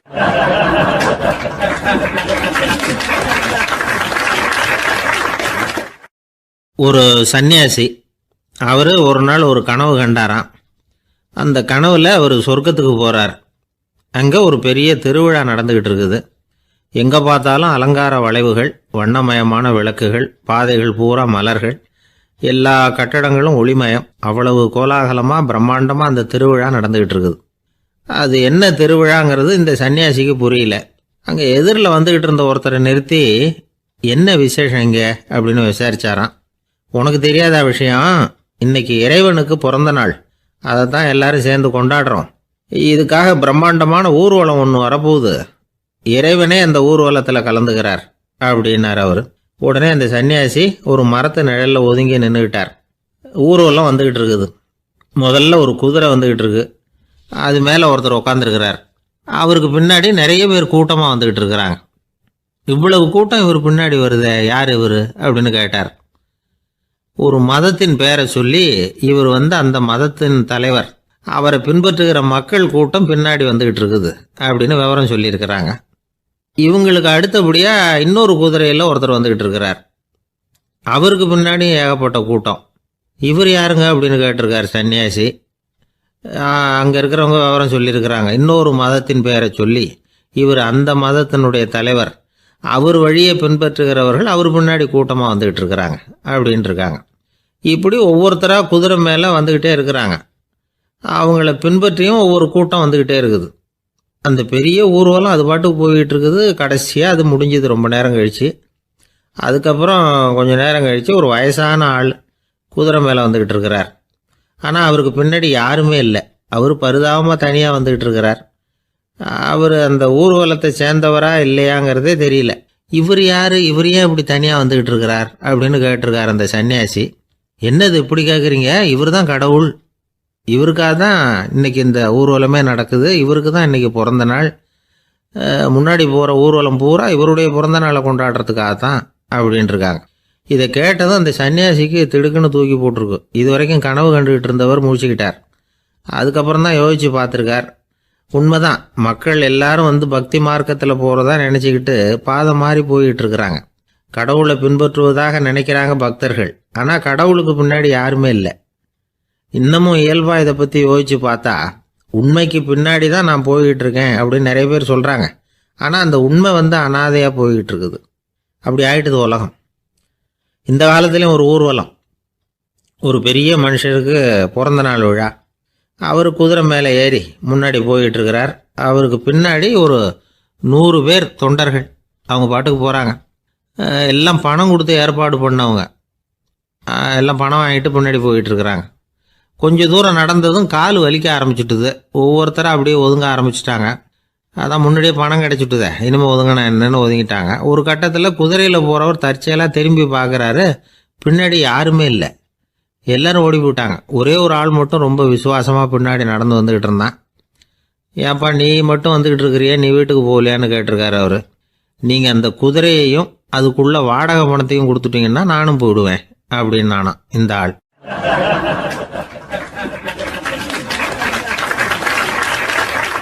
ஒரு ஊரில் ஒரு ஆள் இருந்தான். தையல் கடை வச்சுருந்தான். அவங்கிட்ட ஒருத்தன் ஒரு சட்டை துணி எடுத்து கொடுத்து தைக்க சொல்லியிருந்தான். வர்ற சனிக்கிழமை வா, வந்து வாங்கிட்டு போ அப்படின்னு அவன் சொல்லியிருந்தான். அதே மாதிரி இவன் வந்தான். அவன் தச்சு வச்சிருந்த சட்டையை கொடுத்தான். இவன் வாங்கி அங்கேயே போட்டு பார்த்தான். கை நீளம் ஒன்றுக்கு ஒன்று வித்தியாசமாக இருந்தது. வலது கை இடது பக்கத்தை விட நீளம் குறைச்சலாக இருந்தது. அவன் முணுமுணுக்க ஆரம்பிச்சுட்டான். என்ன இது இப்படி தைச்சுட்டியேன்னு.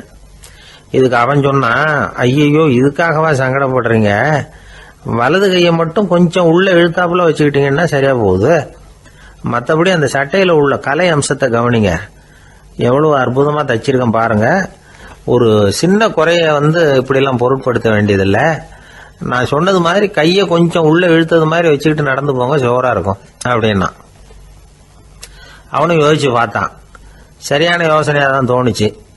கொஞ்சம் முயற்சி பண்ணி வலது கையை கொஞ்சம் உள்ள இழுத்து சட்டை சரியாக இருக்கிறது மாதிரி பண்ணிட்டான். இப்போ மறுபடியும் ஒரு பிரச்சனை.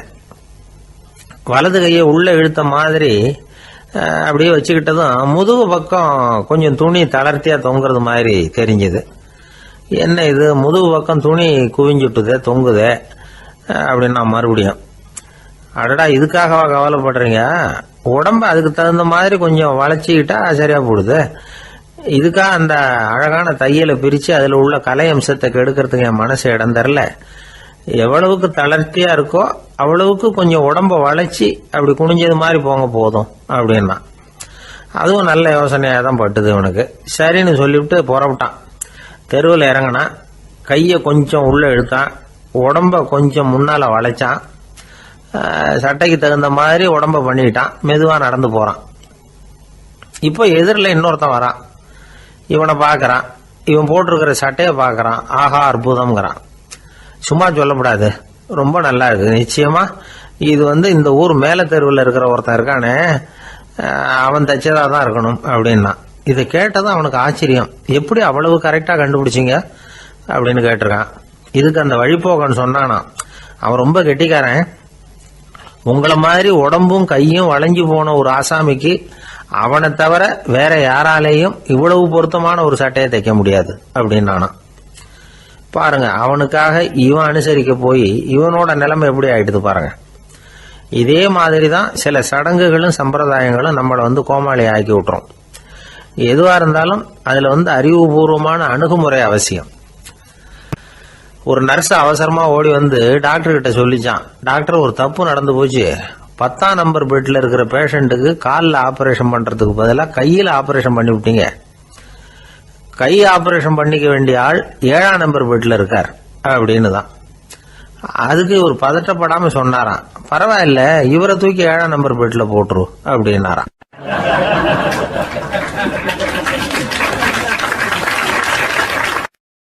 ஒரு ஊர்ல ஒருத்தர் இருந்தார். ரொம்ப நல்லவர். யாருக்காவது ஏதாவது கொடுத்துக்கிட்டே இருப்பார். கொடையாளி.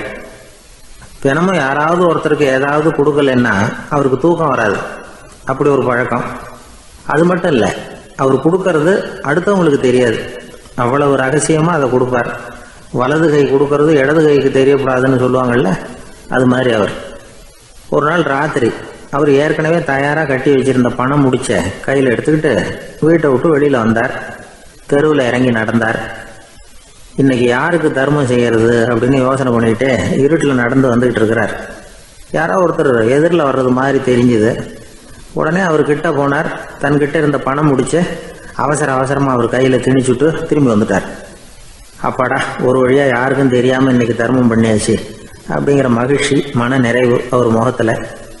நிம்மதியாக தூங்கினார். அப்புறம் எழுந்திரிச்சார். மறுநாள் காலையில் ஊர் பூரா ஒரே பேச்சு. என்ன பேச்சுன்னா, நேற்று ராத்திரி ஒரு திருடன் கையில் யாரோ பணத்தை கொடுத்துட்டு போயிருக்கிறாங்க அப்படின்னு எல்லாரும் பேசிக்கிட்டு இருக்கிறாங்க. இதை கேள்விப்பட்டதும் அந்த பெரியவருக்கு ரொம்ப வருத்தமாக போச்சு. அடடா, போயும் ஒரு திருடனுக்காக உதவி பண்ணியிருக்கிறோம், பிரயோஜனம் இல்லாமல் போட்டுதே அப்படின்னு நினைச்சார். சரி, இன்னைக்கும் யாருக்காவது உதவி பண்ணணும் அப்படின்னு முடிவு பண்ணினார். ராத்திரி நேரம் வந்தது. இவர் வழக்கம் போல தெருவில் இறங்கி நடந்தார். கையில் பணம் முடிச்சு. எதிரில் ஒரு பெண் உருவம் மங்கலா தெரிஞ்சது. இவர் உடனே அந்த பெண்கிட்ட பணத்தை கொடுத்துட்டு திருப்தியாக திரும்பி வந்துட்டார். மறுநாள் காலையில் ஊர் பூரா என்ன பேசிக்கிட்டாங்க தெரியுமா? நேற்று ராத்திரி நெறி தவறி நடக்கிற ஒரு பெண்ணின் கையில் யாரோ பணத்தை வச்சுட்டு போயிருக்கிறாங்க அப்படின்னு எல்லாரும் பேசிக்கிறாங்க. அடடா, இன்னைக்கும் தவறுதலாக நடந்து போச்சு அப்படின்னு ஒரு வருத்தப்பட்டார். இருக்கட்டும், இன்னைக்கும் ஏதாவது தர்மம் பண்ணுவோம் அப்படின்னு நினச்சிக்கிட்டாரு. 3வது நாள் ராத்திரியும் புறப்பட்டார். இப்பவும் எதிரில் ஒருத்தர் வந்தார். இவர் பணத்தை கொடுத்தார், திரும்பி வந்துட்டார். மறுநாள் மக்கள் என்ன பேசிக்கிட்டாங்கன்னா, நேற்று ராத்திரி ஒரு செல்வந்தர் கையில் யாரோ பணத்தை கொடுத்துட்டு போயிருக்கிறாங்க அப்படின்னு பேசிக்கிட்டாங்களாம். அவருக்கு ரொம்ப வருத்தமாக போட்டுது. என்ன இது, தினம் இப்படி ஆகிக்கிட்டு இருக்குதே அப்படின்னு நினச்சிக்கிட்டே படுத்து தூங்கினார். அன்னைக்கு ராத்திரி ஒரு கனவு. அந்த கனவுல இறைவன் வந்து சொன்னாராம், இதை பாருப்பா, நீ கொடுத்த தர்மம் வீணா போயிடல. உன்கிட்ட பணம் வாங்கின அந்த திருடன் திருந்திட்டான், அந்த பொண்ணும் திருந்திட்டா, அந்த செல்வந்தனும் கொடையாளி ஆயிட்டான், எல்லாருக்கும் உதவி பண்ண ஆரம்பிச்சுட்டான் அப்படின்னு சொன்னாராம். இந்த கதையை சொன்னவர் யாருன்னா நபிகள் நாயகம். இதுல உள்ள கருத்து என்னன்னா, நல்ல மனசோட தர்மம் பண்ணுனா அது வீணா போறதில்லை. இன்னொரு கருத்து, தர்மம் வந்து தன்னை மட்டுமல்ல அடுத்தவங்களையும் தீமையிலிருந்து காப்பாற்றும். இதுதான் நாம புரிஞ்சுக்க வேண்டியது. இந்த காலத்திலையும் இது மாதிரி சில சம்பவங்கள் நடக்கிறது உண்டு. ஒரு பெரியவர் இருட்டில் நடந்து வந்துகிட்டு இருந்தாரு. எதிரில் வந்த ஒருத்தன் வலுக்கட்டாயமா இவர் கையை பிடிச்சி ஒரு பண முடிப்பை கொடுத்து வச்சுக்க சொல்லிவிட்டு விலகி போயிட்டான். பெரியவருக்கு ஆச்சரியம், இந்த காலத்திலையும் இப்படி வலது கை கொடுக்கறது இடது கைக்கு தெரியக்கூடாதுன்னு நினைக்கிற கொடையாளிகள் உண்டு போல இருக்கு அப்படின்னு யோசனை பண்ணிக்கிட்டே நடந்தார். கொஞ்சம் தூரம் போயிருப்பாரு. அதுக்குள்ள அதே ஆள் திரும்பி வந்தான். கொடுத்த பண முடிப்பை திருப்பி கொடுங்க அப்படின்னு கேட்டு வாங்கிட்டான். இவருக்கு ஒன்றும் புரியல. ஏன் இப்படி பண்றேன்னார். அது ஒன்றும் இல்லைங்க, கொஞ்ச நேரம் இதை உங்ககிட்ட கொடுத்து வச்சிருந்தேன், அவ்வளவுதான் அப்படின்னா. ஏன்னு கேட்டார். என்னை பின்னாடி போலீஸ் தேடிக்கிட்டு வந்துகிட்டு இருக்குது, அதுதான் அப்படி பண்ணேன், இப்போ போயிட்டுது, இனிமே ஒன்றும் பயம் இல்லை அப்படின்னு சொல்லிவிட்டு அவன் பாட்டுக்கு நடந்து போறான்.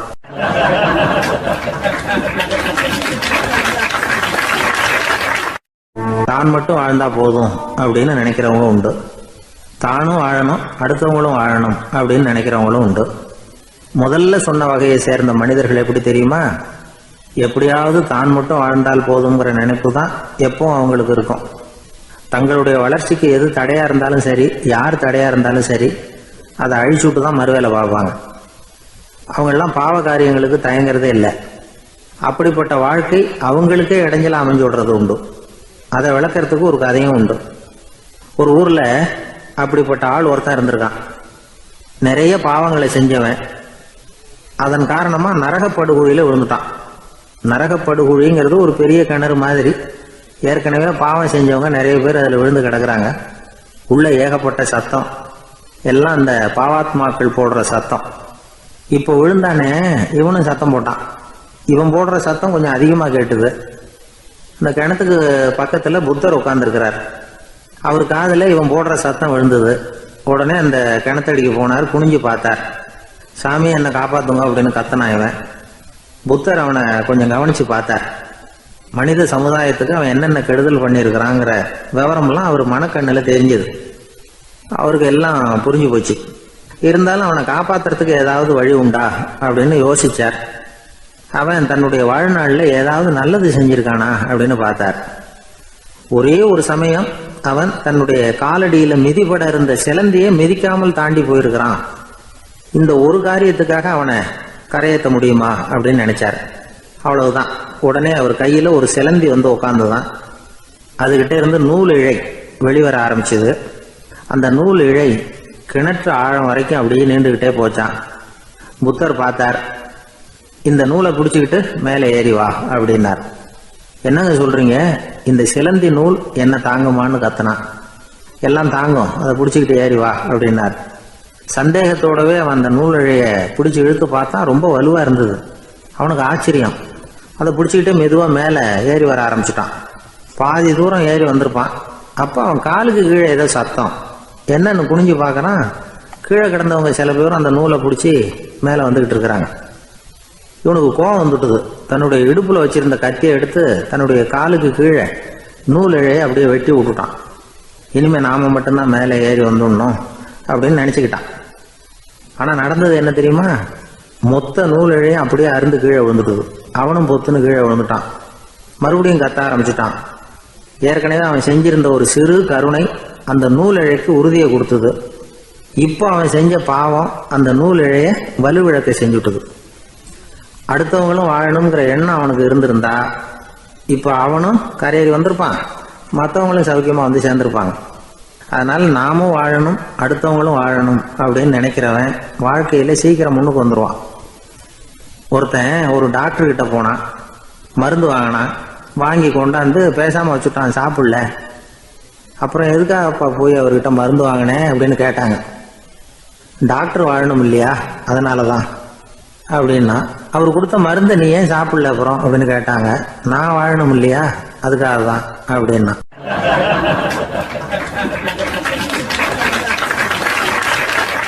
அவர் ஒரு பெரிய குடும்பத்துல பிறந்தவர். இருக்கிற சொத்துக்கள் எல்லாத்தையும் வாரி வழங்கி விட்டு காட்டுக்கு புறப்பட்டார் தவம் செய்யறதுக்காக. இருந்தது ஊராவும் கொடுத்துட்டார். இனிமே எதுவுமே இல்லை கொடுக்கறதுக்கு. அப்போ கடைசியா ஒருத்தன் வந்து கையை நீட்டினானா, ஐயா ஏதாவது கொடுங்கன்னு இருக்கான். அவர் பார்த்தார். கட்டியிருக்கிற வேட்டியை தவிர வேற எதுவுமே இல்லை.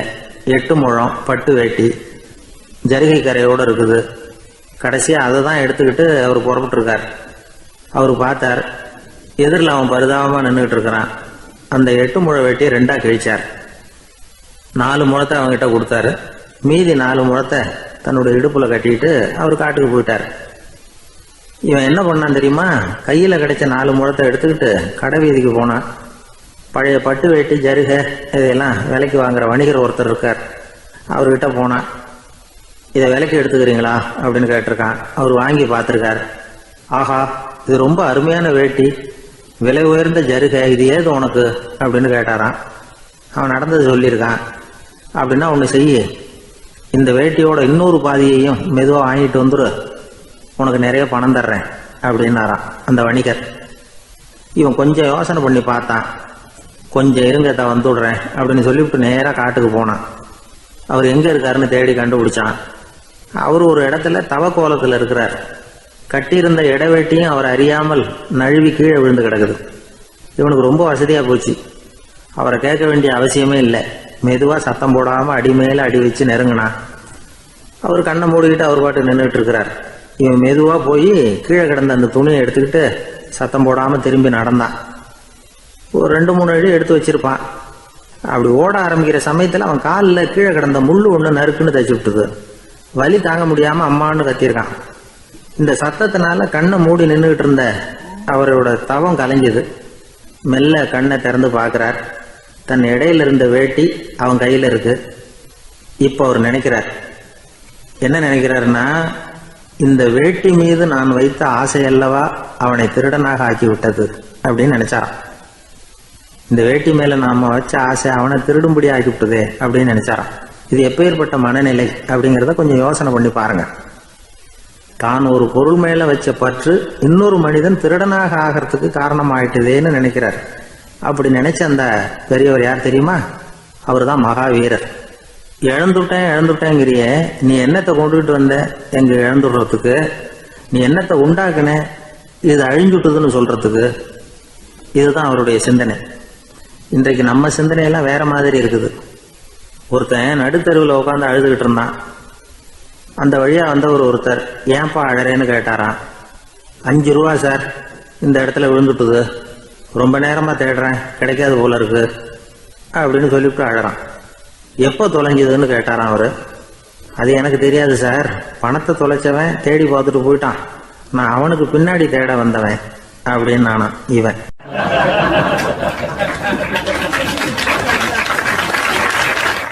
ஒரு ஊரில் ஒரு ஆள் இருந்தான். அவன் ஒரு நாள் கோயிலுக்கு போனான். கடவுள்கிட்ட வேண்டிக்கிட்டான், எனக்கு ஒரு 1,00,000 ரூபா நீ கொடுத்தா நான் உன் சன்னதியில் ஒரு தேங்காய் உடைக்கிறேன் அப்படின்னு வேண்டிக்கிட்டான். கடவுள் பார்த்தார். உடனே அவன் கண் முன்னாடி தோன்றினார். இந்தா நீ கேட்ட 1,00,000 ரூபாய் அப்படின்னு சொல்லி அவன் கையில் பணத்தை கொடுத்துட்டு மறைஞ்சிட்டார். இவனால் நம்பவே முடியல. இவ்வளவு சுலபமாக கிடைக்கும்னு தெரிஞ்சிருந்தா அனாவசியமாக ஒரு தேங்காய் உடைக்கிறேன்னு வேண்டியிருக்க வேண்டியது இல்லையே அப்படின்னு நினச்சான். இருந்தாலும் வேண்டுதலை நிறைவேற்ற வேண்டியது கடமை. அதுக்காக என்ன பண்ணால், பக்கத்தில் ஒரு கடைக்கு போனான். ஒரு தேங்காயை கையில் எடுத்தான். இது என்ன விலைன்னு கேட்டான். 5 ரூபான்னார் கடையில் இருந்தவர். அதிகமாக இருக்குதே விலைன்னா. அப்படின்னா ஒன்று செய்யுங்க, அடுத்த ஊருக்கு போங்க, அங்கே தென்னந்தோப்பு அதிகம், அதனால் அங்கே இதை விட குறைஞ்ச விலைக்கு கிடைக்கும் அப்படின்னார். சரின்னு அடுத்த ஊருக்கு கிளம்புனான். அங்கே போய் விசாரித்தான். ஒரு தேங்காய் 3 ரூபாய் விலைன்னாங்க. இதுவும் அதிகமாக தெரியுதேன்னா. அப்படின்னா ஒன்று செய்ய, அதுவும் அந்த ஆற்று ஓரமாக ஒரு தென்னை மரம் இருக்கு பார், அதில் நீயே ஏறி பறிச்சுக்கோ, ஒரு தேங்காய்க்கு 1 ரூபா கொடுத்தா போதும் அப்படின்னார் அந்த தோப்புக்கு சொந்தக்காரரு. இவனுக்கு மரம் ஏற தெரியாது, இருந்தாலும் ஆசை யாரை விட்டுது, விலை சல்லிசாக இருக்குதே. ஆற்று ஓரம் போனால் தட்டு தடுமாறி அந்த மரத்தில் ஏறினா அந்த தென்னை மரம் வளைஞ்சி ஆற்று பக்கம் போய் அப்புறம் நிமிர்ந்து இருந்தது. அதாவது மரத்தின் உச்சி சரியாக ஆற்றுக்கு நடுவில் இருந்தது. ஆற்றுல வெள்ளம் கரபுரண்டு ஓடிக்கிட்டு இருக்கு. இவன் கடவுள் கொடுத்த 1,00,000 ரூபாயை மடியில் வச்சு இறுக்கி கட்டிக்கிட்டான். உச்சிக்கு போய் காய் பறிக்கிற சமயத்தில் காற்றும் மழையும் பலமாக கலந்து அடிக்க ஆரம்பிச்சுட்டுது. கால் வழுக்கி விட்டுட்டுது. இவன் சடார்னு ஒரு தென்னை மட்டையை பிடிச்சிக்கிட்டு தொங்க ஆரம்பிச்சிட்டான். கீழே பயங்கரமான வெள்ளம், மடியில் 1,00,000 ரூபா பணம், என்ன செய்கிறதுன்னு தவிக்கிறான். இந்த சமயம் கரையில் ஒரு யானை பாகன் யானையை குளிப்பாட்டிக்கிட்டு இருக்கிறான். அது அவன் கண்ணில் பட்டது. ஐயா ஒரு உதவின்னு கத்துனான். அவன் என்ன செய்யணும்னு கேட்டான். உன் யானையை மெதுவாக இங்கே அழைச்சிட்டு வா, எனக்கு நேராக கீழே நிறுத்து, என் காலை பிடிச்சி மெதுவாக கீழே இறக்கி விட்டுரு, என் மடியில் இருக்கிற பணத்தில் உனக்கு 10,000 ரூபா தரேன் அப்படின்னா. அவன் பார்த்தான். காலை கையை பிடிச்சா கூட எவனும் இந்த காலத்தில் 10 ரூபாய்க்கு மேலே தரமாட்டேங்கிறான், இவன் காலை பிடிச்சா 10,000 தர்றேங்கிறான் அப்படின்னு யோசனை பண்ணான். உடனே யானையை கொண்டுட்டு போனான். அவனுக்கு நேராக கீழே நிறுத்தினான். அவன் காலை பிடிச்சான். அவ்வளவுதான். அந்த நேரம் பார்த்து யானை மெதுவாக நடந்து அப்பால் போட்டுது. இப்போ யானை பாகன் அவன் காலை கெட்டியாக பிடிச்சிக்கிட்டு தொங்குறான். பரிதாபமாக மேலே பார்க்குறான். அவன் மட்டையை பிடிச்சிக்கிட்டு தொங்குறான். இப்போ யானை பாகன் சொல்கிறான், தம்பி மட்டையை விட்டுறாத, கெட்டியாக பிடிச்சிக்கோ, நான் உனக்கு 10,000 ரூபா தரேன், இதோ மடியில் தான் வச்சுருக்கேன்னா. மேலே தொங்குறவனுக்கு இந்த நிலைமையிலேயும் ஒரு சந்தோஷம், மேற்கொண்டு ஒரு 10,000 ரூபா நமக்கு கிடைக்கும் போல இருக்கே அப்படின்னு. இந்த சமயத்தில் ஒருத்தன் ஒட்டகத்தை ஓட்டிகிட்டு வந்தான் அந்த பக்கமாக குளிப்பாட்டுறதுக்கு. யானை பாகம் பார்த்துட்டான். ஐயா ஒட்டகக்காரரே, அதை இங்கே கொண்டுகிட்டு வா, எங்கள் காலை பிடிச்சி பத்திரமா இறக்கி விடு, நாங்கள் பணம் கொடுக்குறோம்னா. அவனும் பணத்துக்கு ஆசைப்பட்டு வந்தான். அவன் காலை பிடிக்கிற சமயம் ஒட்டகமும் நழுவி போட்டுது. இப்போ 3 பேருமே வரிசையாக தொங்குறாங்க. ஒட்டகக்காரன் கத்துறான், தம்பி மட்டையை விட்டுறாத, கெட்டியாக பிடிச்சிக்கோ, நான் என் மடியில் இருக்கிற 5,000 உனக்கு தந்துடுறேன்னா. மேலே தொங்குறவனுக்கு இன்னமும் சந்தோஷம், இவனும் பணம் தர்றேங்கிறான், அப்படின்னா இன்றைக்கி நமக்கு மொத்த பண வரவு எவ்வளவு அப்படின்னு ஒவ்வொன்றா கூட்டி பார்க்க ஆரம்பித்தான். மனக்கணக்கு சரியாக வரல. அதனால் அப்படியே விரலை விட்டு எண்ண ஆரம்பித்தான். அவ்வளவுதான், மட்டையை விட்டுட்டு கை நழுவி வந்துட்டுது. 3 பேரும் பொத்துன்னு ஆற்றுல விழுந்தாங்க. படாத பாடுபட்டு தட்டு தடுமாறி கரைக்கு வந்து சேர்ந்தாங்க. 3 பேர் மடியில் இருந்த பணமும் ஆற்றோட போட்டுது. பேராசை பெருநஷ்டம் அப்படின்னு ஒரு பழமொழி இருக்குல்ல, அதை விளக்கறதுக்காக சொல்லப்பட்ட கதை இது. இந்த காலத்தில் ஒருத்தர் ஒரு நீச்சல் குளத்தில் நீச்சல் அடிச்சுக்கிட்டு இருக்கிறார். காவலுக்கு இருந்தவர் அதை கவனிச்சுட்டார். கரையிலேருந்து சத்தம் போட்டாராம், இதோ பாருங்கள், இங்கே ராத்திரி 8 மணிக்கு மேலே நீச்சல் அடிக்கிறது சட்டப்படி குற்றம், அதுக்கு அனுமதி கிடையாது, தெரியாதா உங்களுக்கு அப்படின்னாராம். இதுக்கு அவர், ஐயையோ நான் நீச்சல் அடிக்க வந்தவன் இல்லைங்க, சும்மா சுற்றி பார்க்க வந்தவன், தடுமாறி குளத்தில் விழுந்துட்டேன், நீச்சல் தெரியாது, அதனால் தத்தளிச்சுக்கிட்டு இருக்கிறேன் அப்படின்னு கத்துனாராம். கரையில் இருந்தவர் பார்த்தார். ஓ அப்படின்னா சரி, அதுக்கு ஒன்றும் தடை இல்லை அப்படின்னு சொல்லிவிட்டு அவர் பாட்டுக்கு நடந்து போயிட்டாராம்.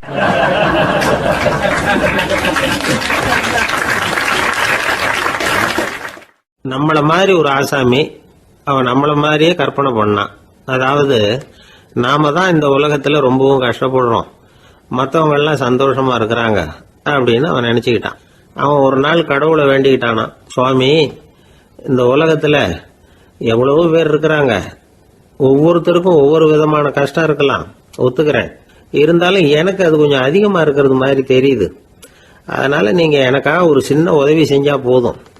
அது வேற ஒண்ணும் இல்ல, என்கிட்ட இருக்கிற துயரங்களை இன்னொருத்தர் யாருகிட்டயாவது கொடுத்துருங்க, அவர்கிட்ட இருக்கிற துயரங்களை என்கிட்ட மாத்தி கொடுத்துருங்க. ஒரு மியூச்சுவல் டிரான்ஸ்பர், அவ்வளவுதான். அப்படி பண்ணிவிட்டா போதும் அப்படின்னு வேண்டிக்கிட்டானா. அன்னைக்கு ராத்திரியே அவன் ஒரு கனவு கண்டிருக்கான். வானத்திலிருந்து ஒரு குரல் கேட்டிருக்கு. அது என்ன சொல்லிச்சு தெரியுமா? ஏ ஜனங்களே, எல்லாரும் அவங்கவங்க கஷ்டங்களை ஒரு பையில போட்டு எடுத்துக்குங்க. அப்படி எடுத்துக்கிட்டு நேரா இந்த ஊர் எல்லையில இருக்கிற கோயிலுக்கு சேருங்க அப்படின்னு அந்த குரல். ஆஹா, கடவுள் நம்ம பிரார்த்தனைக்கு செவி சாய்ச்சுட்டார் அப்படின்னு சந்தோஷப்பட்டான் இவன். உடனே என்ன பண்ணா, தன்கிட்ட இருந்த கஷ்டத்தையெல்லாம் ஒரு சாக்கு பையில போட்டு எடுத்துக்கிட்டான். வீட்டை விட்டு வெளியில வந்தான். தெருவில் இறங்கி நடக்கிறான். அங்க பார்த்தா ஏகப்பட்ட பேர் ஆளுக்கு ஒரு பைய தூக்கிக்கிட்டு கோயிலுக்கு போயிட்டு இருக்கிறாங்க. சில பேர் மூட்டையா கட்டி தலையில சுமந்துக்கிட்டு போயிட்டு இருக்கிறாங்க. இவன் பார்த்தான். இவனுக்கு ரொம்ப ஆச்சரியமா இருந்தது. ஏன்னா எல்லாரும் வச்சிருக்கிற பைய இவன் பைய விட பெருசா இருந்தது. இவன் பை தான் இருக்கிறதுலயே கொஞ்சம் சின்னதா தெரிஞ்சது. இப்ப அவன் மறுபடியும் சாமியை வேண்டிக்கிட்டான். கடவுளே, இப்ப உள்ள சூழ்நிலையை கவனிச்சா என்கிட்ட இருக்கிற பைய பரவாயில்லன்னு தோணுது. அதனால வேற பை எதையும் மாத்த வேணாம், இதுவே பரவாயில்ல, இந்த பையோட திரும்பி வீட்டுக்கு போனா போதும்னு நினைக்கிறேன் அப்படின்னு ஏதோ நினைக்க ஆரம்பிச்சுட்டான் அவன். எல்லாரும் கோயிலுக்கு போய் சேர்ந்தாங்க. கோயில்ல அந்த குரல் மறுபடியும் கேட்டுது. எல்லாரும் அவங்கவுங்க பைகளை சோகத்துல தொங்க விடுங்க. திடீர்னு விளக்குகள் அணையும், மணி அடிக்கப்படும், அதுதான் அடையாளம். அந்த சமயத்துல இருட்டுல உங்களுக்கு வேண்டிய பைய நீங்க மாத்தி எடுத்துக்கலாம், தேர்ந்து எடுத்துக்கலாம். வெளிச்சம் இருக்கிறப்பவே உங்களுக்கு பிடிச்ச பைக்கு பக்கமா பார்த்து நீங்க நின்னுக்கலாம் அப்படின்னு சொல்லி விவரம் சொல்லிச்சான் அந்த குரல். அப்படி சொன்னதுக்கு அப்புறம் திடீர்னு விளக்கு அணைஞ்சுது, மணி அடிச்சுது. கொஞ்ச நேரம் கழிச்சு மறுபடியும் விளக்குகள்லாம் எரிஞ்சுது. இப்போ பார்த்தா எல்லாரும் அவங்கவுங்க பையையே கெட்டியா பிடிச்சிட்டு நிக்கிறாங்க. இவனும் அப்படியே நிக்கிறான். இவன் மெதுவா பக்கத்துல நிக்கிறவங்கிட்ட கேட்டானா, ஏன் நீங்க பைய கையிலேயே வச்சிருக்கிறீங்க, செவுத்துல மாட்டலையா அப்படின்னு கேட்டிருக்கான். இல்லப்பா, நீ ஏன் கையிலேயே வச்சிருக்கிறியோ அதே காரணத்துக்காக தான் நாங்களும் வச்சிருக்கிறோம். நம்ம கவலைகளை பத்தி நமக்கு ஓரளவுக்காவது தெரியும். ஆனா மற்றவங்க கவலைகள் நமக்கு பரிச்சயம் இல்லாதவை, பழக்கம் இல்லாதது. அதனால நமக்கு தெரிஞ்ச கவலைகளை சமாளிக்கிறது சுலபம். தெரியாததை சமாளிக்கணும்னா மறுபடியும் ஆரம்பத்தில இருந்து ஆரம்பிக்கணும். அதனால பழைய நண்பர்களோட வாழறது தான் மேல் அப்படின்னு நானான். அதுக்கப்புறம் அவன் தன்னோட பைய போதும்னு வீட்டுக்கு திரும்பி வந்துட்டானான். இது ஒரு பெரியவர் சொல்லி இருக்கிற கதை. அதனால நம்ம கிட்ட இருக்கிற கஷ்டங்கள் தான் பெருசு, அதை இன்னொருத்தங்கிட்ட கொடுத்துட்டு மாத்திக்கலாம் அப்படின்னு நினைக்கிறது தப்பு. இதே மாதிரி இன்னொரு சம்பவம். ஒரு ஊர்ல ஒரு நாள் ராத்திரி ஆகாயத்திலிருந்து கடவுள் குரல் கேக்குது. இந்த ஊர்ல இருக்கிற ஜனங்கள்லாம் கொஞ்சம் கவனிங்க, உங்களுக்கு ஒரு செய்தி. அதாவது இங்க இருக்கிற ஜனங்கள்லயே கொஞ்சம் கூட கவலையே இல்லாத ஆள் யாருன்னு எனக்கு தெரியணும். அதனால எல்லாரும் அவங்க கவலைகளை ஒரு பையில போட்டு எடுத்துக்கிட்டு கோயிலுக்கு வாங்க அப்படின்னாரு கடவுள். உடனே வரிசையா எல்லாரும் வர ஆரம்பிச்சாங்க. எல்லார் கையிலயும் பை இருந்தது, சின்னதும் பெருசுமா. கவலையே இல்லாத ஆள் யாருன்னு தேடினார் கடவுள். ஒரே ஒரு ஆள் மட்டும் கையில எதுவும் இல்லாம வெறும் கையை வீசிக்கிட்டு ரொம்ப ஜாலியா நடந்து வந்துகிட்டு இருந்தான். கடவுள் அவங்ககிட்ட போனார். ஏன்பா, உனக்கு கவலையே இல்லையா அப்படின்னு கேட்டார். எனக்கும் சில கவலைகள்லாம் உண்டு அப்படின்னு அவன். எங்க அதெல்லாம்னு கேட்டிருக்காரு கடவுள். பின்னாடி லாரியில வந்துகிட்டு இருக்கு அப்படின்னு அவன்.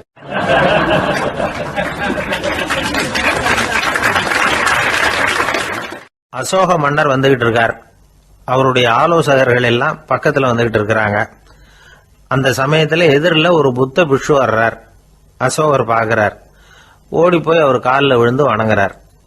அசோக மன்னரின் தலை அந்த புத்த துறவியின் பாதத்துல பட்டுக்கிட்டு இருக்கு. பக்கத்துல நின்றுகிட்டு இருந்த அமைச்சருக்கு இது ரொம்ப சங்கடமா போச்சு. ரொம்ப வருத்தப்பட்டார்.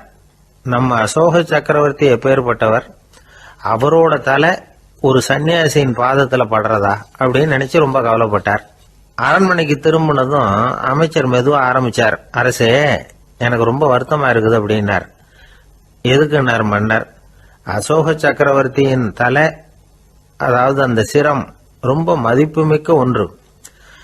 அது ஒரு சன்னியாசியின் காலில் படலாமா அப்படின்னார். அசோகர் பதில் சொல்லல, சிரிச்சார், போயிட்டார். அதுக்கப்புறம் ஒரு சரியான சந்தர்ப்பத்துக்காக காத்துக்கிட்டு இருந்தார். ஒரு நாள் அமைச்சரை கூப்பிட்டார். எனக்கு 3 தலைகள் வேணும் அப்படின்னார். சொல்லுங்க, கொண்டுகிட்டு வரேன் அப்படின்னார் அமைச்சர். அசோகர் சொன்னார், முதல்ல எனக்கு தேவையானது ஒரு ஆட்டின் தலை, 2வது ஒரு புலியின் தலை, 3வது ஒரு மனிதனின் தலை. இதுதான் அசோகர் கேட்டது. எங்க இருந்தாலும் கொண்டு வாங்கன்னார். அமைச்சர் புறப்பட்டார். ஆட்டுத்தலை புலித்தலை கிடைச்சிட்டுது. அப்புறமா ஒரு சுடுகாட்டுக்கு போய் ஒரு மனித தலையும் சேகரம் பண்ணிட்டு ராஜா கிட்ட வந்துட்டார். அரசே, உங்கள் ஆணைப்படி 3 தலைகளையும் கொண்டு வந்திருக்கிறேன்னார். அசோகர் பார்த்தார், ரொம்ப நல்லது, இப்ப இது 3ஐயும் எடுத்துக்கிட்டு போய் சந்தையில வித்துட்டு வாங்க அப்படின்னார். அமைச்சர் அதுகளை எடுத்துக்கிட்டு சந்தைக்கு போனார். முதல்ல ஆட்டுத்தலை நல்ல விலைக்கு வித்து போச்சு. நல்ல விலை கொடுத்து வாங்கிட்டு போட்டாங்க. அடுத்தபடியா புலி தலைய ஒருத்தர் வாங்கிட்டார். அதை பாடம் பண்ணி வீட்டில் மாட்டி வைக்கலாமே அப்படின்னு நினைச்சு அதையும் வாங்கிட்டு போட்டார். மனித தலையை மட்டும் வாங்கறதுக்கு யாரும் முன் வரல. எல்லாரும் அதை பார்த்துட்டு விலகி போக ஆரம்பிச்சாங்க. அமைச்சர் திரும்பி வந்தார். அரசே, இந்த தலையை மட்டும் யாரும் வாங்க மாட்டேங்கிறாங்க அப்படின்னார். சரி, பரவாயில்ல, இதை இலவசமாவே எனாமாவே யாருக்கிட்டையாவது கொடுத்துட்டு வந்துருங்க அப்படின்னார். அமைச்சர் மறுபடியும் சந்தைக்கு போனார். இதை இலவசமா தரேன், இதை வாங்கிக்கோங்க அப்படின்னார். அப்பவும் அதை யாரும் வாங்கிக்கிறதுக்கு தயாரா இல்லை. மறுபடியும் திரும்பி வந்து மன்னர்கிட்ட விவரத்தை சொன்னார். இப்போ மன்னர் சொல்றார், அமைச்சரே, உயிர் இருக்கிற வரைக்கும் தான் இந்த தலைக்கு மதிப்பு. ஜீவன் போனதுக்கு அப்புறம் அதோட மதிப்பும் போயிடுது. அதனால மதிப்பு இருக்கும் பொழுதே பெரியவர்கள் பாதம் பணிந்து அந்த புனிதத்தை பெற்றுக்கொள்ளணும் அப்படின்னார். பணிவுங்கிறது வேற, அடிமைத்தனம்ங்கிறது வேற. பெரியவர்களை பணிவது நமக்கு பெருமை தரக்கூடிய விஷயம். இதை மனசுல வச்சுக்கிட்டு எப்போ காலில் விழணும், எப்போ காலில் விழக்கூடாது அப்படிங்கிறத முடிவு பண்ணிக்கணும். ஒரு சாதாரண ஆள் நடந்து வந்துகிட்டு இருந்தார். எதிரில் வந்த ஒரு பெரிய மனுஷன் ஓடி போய் அவர் காலில் விழுந்து தன்னுடைய தலையை அவர் பாதத்தில் கொண்டு போய் வச்சார். கொஞ்ச நேரம் கழிச்சு எழுந்திரிச்சு வந்துட்டார். வந்த பிறகு இவரை கேட்டேன், ஏன் திடீர்னு ஓடி போய் அந்த ஆளு காலில் விழுந்தீங்க அப்படின்னு. அவர் போட்டிருக்கிறது என்னோட காணாம போன செருப்பான்னு கண்டுபிடிக்கிறதுக்காக அப்படி விழுந்தேன் அப்படின்னார்.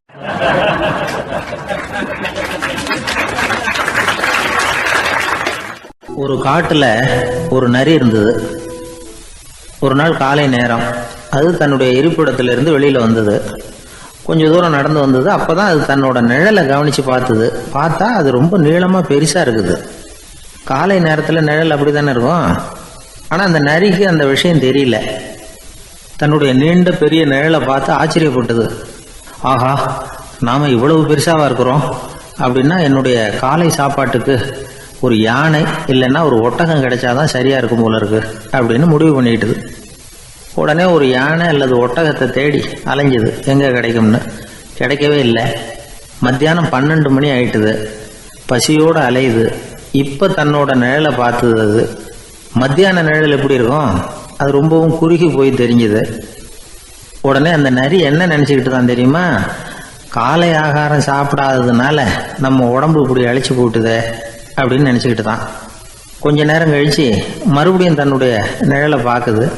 அது இன்னமும் குறுகி போய் காலடியிலேயே வந்துட்டுது. அதுக்கு பயமா போயிடுது. ஐயோ, இன்னும் கொஞ்ச நேரத்துல நாம இறந்துருவோம் போல இருக்க. இப்ப என்ன செய்யறது? இந்த சமயத்துல ஒரு எறும்பு கிடைச்சா கூட போதும், அதை நம்ம காலை ஆகாரமா நினைச்சு சாப்பிட்டுள்ளாமே அப்படின்னு நினைச்சுதான். நம்முடைய நிழல் கூட நம்மள மாதிரியே தான் அடிக்கடி மாறிக்கிட்டே தான் இருக்குது. அது எப்பவும் ஒரே மாதிரி இருக்கிறது இல்ல. மனிதனுக்கு ஏற்படுகிற தன்முனைப்பு இருக்கு பாருங்க, ஈகோ, அது கூட ஒரு நிழல் மாதிரி தானா. அப்படி நினைக்க ஆரம்பிச்சுட்டா அதனால ஏதும் பிரச்சனை வராதான். தன்முனைப்பை நிழல் போலவே ஏற்றுக்கொள்ளுங்கள் அப்படிங்கிறது பெரியவங்க கருத்து. ஒரு காரியத்தை வெற்றிகரமா நல்ல விதமா செஞ்சு முடிக்கிறோம்னு வச்சுக்கோங்க. அந்த சமயத்துல ஒரு வித நுட்பமான தற்பெருமை நமக்குள்ள உண்டாகுது. இது இயற்கையானது, அதனால இது மேல பற்று வைக்கக்கூடாது. அப்படி வைக்க ஆரம்பிச்சுட்டா அந்த தற்பெருமை ஒரு நிரந்தர விருந்தாளியா நம்ம கிட்ட தங்கிக்கும். நம்ம நிழல் எப்படின்னு பாருங்க, நாம நடக்கும் பொழுது நம்ம பின்னாடியே வரும். தன்முனைப்பையும் அப்படியே நினைச்சுக்குங்க.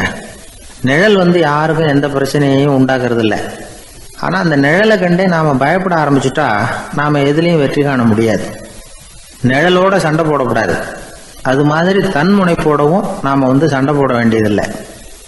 இல்லாத ஒன்றோடு சண்டை போடுறது எப்படின்னா, அது இருட்டோட சண்டை போடுறது மாதிரி. நாம நிழல் கிடையாது. நம்ம கிட்ட இருக்கிற தன்முனைப்பு ஒரு நிழல். நம்ம நிழலையும் நமக்கு சமமா பார்க்குறோம் பாருங்க, அங்கதான் சிக்கலே ஆரம்பம். இப்போ நாம நடந்து போய்கிட்டு இருக்கிறோம், நம்ம நிழல் தரையில விழுது. யாரோ ஒருத்தர் நம்ம நிழல் மேல காலை வச்சு நடந்து போறார்.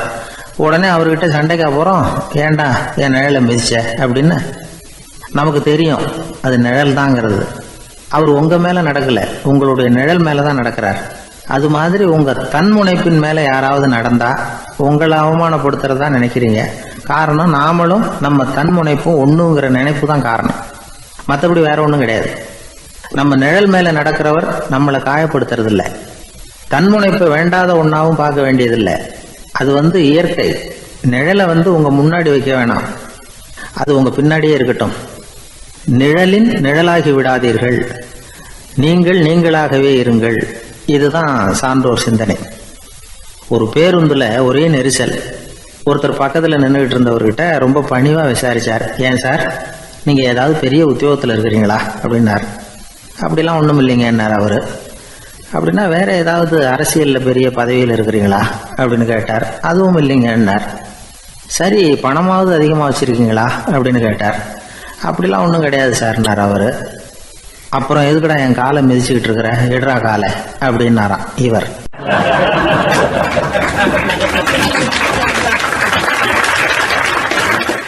ஒரு ஊர்ல ஒரு பெரியவர் இருந்தார். அவர் ஒரு குரு. அவர் தொடர்ந்து தியான கூட்டங்கள் நடத்துவார். அந்த கூட்டத்தில் கலந்துக்கிறதுக்காக பல ஊர்கள்ல இருந்து சீடர்கள் நிறைய பேர் வருவாங்க போவாங்க. ஒரு நாள் அங்கே கூட்டம் நடந்துகிட்டு இருக்குது. அந்த சமயத்தில் சீடர்களில் ஒருத்தன் என்னத்தையே திருடி விட்டான். மற்ற சீடர்கள் அதை கவனிச்சுட்டாங்க. இவன் ஆப்பிட்டுக்கிட்டான். கூட்டம் முடிஞ்ச பிற்பாடு இவன் திருடின விஷயத்தை அந்த பெரியவர்கிட்ட போய் சொன்னாங்களாம். அவர் கவனத்துக்கு கொண்டுகிட்டு போனாங்க. ஆனால் அவர் இதை காதிலே போட்டுக்கல, கண்டுக்கவே இல்லை. போய் சொன்ன சீடர்களுக்கெல்லாம் ஏமாத்தமாக போயிட்டுது. என்ன இது, இவ்வளவு தூரம் நாம் கண்டுபிடிச்சி போய் சொல்கிறோம், அவர் கண்டுக்கவே மாட்டேங்கிறாரே அப்படின்னு ஒரு மாதிரி ஆயிட்டாங்க. இருந்தாலும் அதை பற்றி ஒன்றுமே சொல்லிக்கல, பேசாமல் இருந்துட்டாங்க. கொஞ்ச நாள் ஆச்சு. அதே ஆள் மறுபடியும் ஒரு திருட்டில் மாட்டிக்கிட்டான். சீடர்கள் மறுபடியும் அந்த குரு கிட்ட விஷயத்த சொன்னாங்க. அவர் அப்பவும் வழக்கம் போல் சும்மாவே இருந்துட்டார். இவர் இப்படி இருக்கிறத பார்த்ததும் அந்த சீடர்களுக்கு கோபம் வந்துட்டுது. உடனே அந்த சீடர்கள்லாம் ஒன்று கூடி பேசினாங்களாம். எல்லாருமா சேர்ந்து ஒரு விண்ணப்பம் தயார் பண்ணாங்க. அதை குருநாதர்கிட்ட கொண்டுட்டு போய் கொடுத்தாங்க. அந்த விண்ணப்பத்தில் இவங்க என்ன எழுதியிருக்கிறாங்க தெரியுமா? குருநாதர் அவர்களே, உடனே திருடனவன் மீது சட்ட நடவடிக்கை எடுக்கணும். நீங்கள் அப்படி அவனை இங்கே சேர்க்கக்கூடாது. நீங்கள் சேர்த்தீங்கன்னா நாங்கள் இங்கே இருக்கிறத பற்றி யோசிக்க ஆரம்பிச்சிருவோம். அவனை இந்த மடத்தை விட்டே துரத்தி பண்ணணும். நீங்கள் அவனை வெளியில் அனுப்புங்க, இல்லைன்னா நாங்கள் அத்தனை பேரும் வெளியில் போயிடுறோம். இப்படி தான் அந்த விண்ணப்பத்தில் எழுதியிருக்கிறாங்க. குரு அந்த விண்ணப்பத்தை வாங்கி படித்து பார்த்தார். அதுக்கப்புறம் அதை எழுதின அத்தனை பேரையும் கூப்பிட்டாரு. எல்லாரும் இப்படி வாங்கன்னாரு. வந்தாங்க. இப்படி என் எதிரில் உட்காருங்கன்னார். உட்காந்தாங்க. அப்புறம் சொன்னார், இதை பாருப்பா, நீங்கள் எல்லாரும் புத்திசாலிகள். உங்களுக்கு எது நல்லது எது கெட்டதுங்கிறது நல்லா தெரியும். நீங்கள் மேற்கொண்டு ஏதாவது படிக்கணும்னு நினச்சா வேறு எங்கே வேணும்னாலும் போகலாம், அதுக்கு நான் தடை சொல்ல மாட்டேன். ஆனால் உங்களால் குற்றம் சாட்டப்பட்ட அவன் இருக்கானே, அவன் எப்படின்னா அவனுக்கு எது நல்லது எது கெட்டதுங்கிறதெல்லாம் தெரியாது. அதனால தான் திருடுறான். நீங்கள் சொல்கிறது மாதிரி அவனை அடித்து துரத்தி விடுறோம்னு வச்சுக்கோங்க, அவனுக்கு எப்படி நல்லது கெட்டது தெரியும்? அவனுக்கு அதை யார் சொல்லி கொடுக்கறது? அதனால் இங்கேயே இருக்கட்டும், அதுதான் சரி. இதுக்காக நீங்கள் எல்லாரும் என்னை விட்டுட்டு போனாலும் சரி, அவனை நான் விரட்ட மாட்டேன் அப்படின்னு விட்டாரான். இவ்வளவையும் திருடனை அந்த சீடன் கேட்டுக்கிட்டே இருந்திருக்கான். அவன் கண்களில் கண்ணீர். அப்படியே எழுந்திரிச்சு வந்தான். குரு காலில் விழுந்தான். அவன் கண்ணீரில் அவனது தீமை கழுவப்பட்டது அப்படிம்பாங்க. அதாவது சீடர்களுக்கு அந்த குருவோட பெருமை அப்போ தான் புரிஞ்சுதான். ஒரு நல்ல ஆசிரியர் இருக்காருன்னு வச்சுங்க, நல்லா படிக்கிற பையனுக்கு தான் பாடம் சொல்லி கொடுப்பேன்னா அது என்ன பெரிய விஷயமா? மோசமாக படிக்கிறவனையும் மாற்றி காட்டுறேங்கிறது தான் பெருமை. இந்த காலத்து குரு ஒருத்தர் ஒரு ஆசிரமம் வச்சு நடத்திட்டு வந்தார். நிறைய பேர் தினம் வருவாங்க போவாங்க. ஒரு நாள் ஒருத்தன் வந்தான். அந்த குரு முன்னாடி போய் நின்னான். ஐயா, என்ன உங்கள் சீடனாக ஏற்றுக்கணும்னா. அந்த குரு நிமிர்ந்து பார்த்தார். உன்னுடைய நோக்கம் என்னன்னு கேட்டார். ஐயா, உங்ககிட்ட கொஞ்ச நாள் இருந்தேன்னா நல்ல பழக்க வழக்கங்களை கற்றுக்கலாம், அதுக்கப்புறம் வெளியில் போய் ஒரு நல்ல தொழில் தொடங்கி வாழ்க்கையில் முன்னுக்கு வரணுங்கிறது தான் என்னோட நோக்கம் அப்படின்னா. நீ சொல்கிறது சரி, ஆனால் உன்னால் இங்கே நல்ல பழக்க வழக்கங்களை கற்றுக்க முடியலேன்னு வச்சுக்கோ அப்போ என்ன பண்ணுவேன் அப்படின்னு கேட்டார் அவர். அப்படி ஆச்சுன்னா என்ன, உங்களை மாதிரியே ஒரு ஆசிரமம் ஆரம்பித்து அதுக்கு குருவாக இருந்துட்டு போகிறேன் அப்படின்னு நானும்.